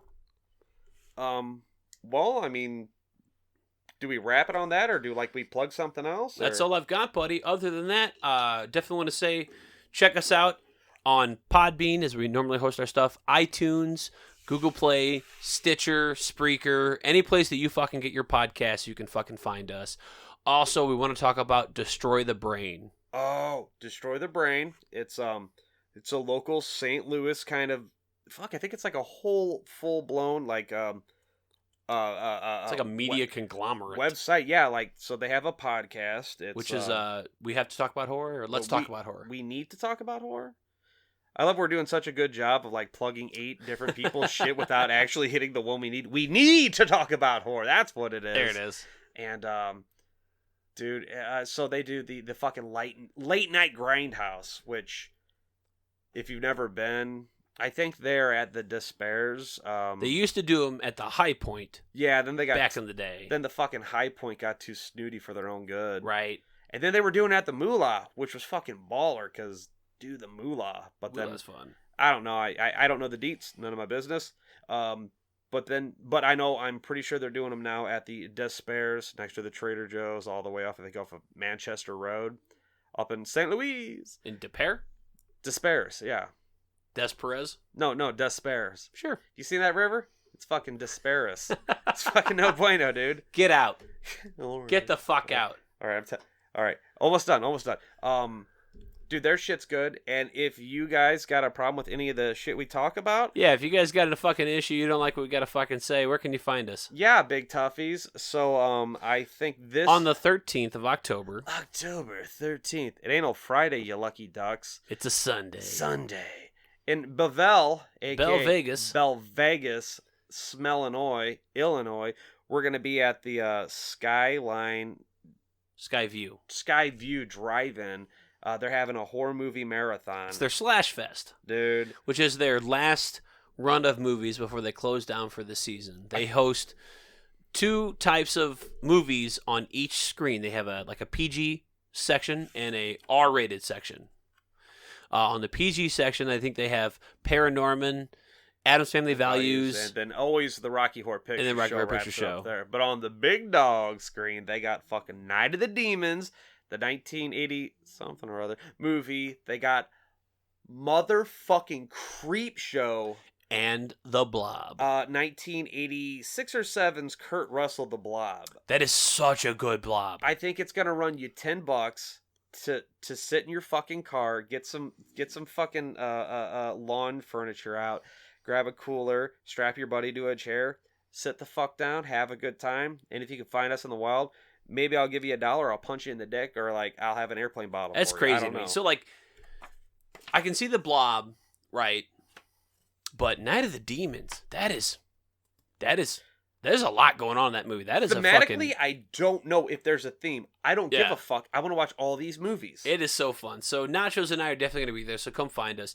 You can also hit us up on Facebook at Here Comes Spooky, Twitter at Here Comes Spooky, Instagram at Here Comes the Spooky. You can also email us at herecomesaspooky@gmail.com. If you've got any suggestions, anything you want us to cover, anything you want us to just talk about, hit us up on one of those things and say, hey, I like your shit. Hey, I don't like your stuff. Tell us what you don't like.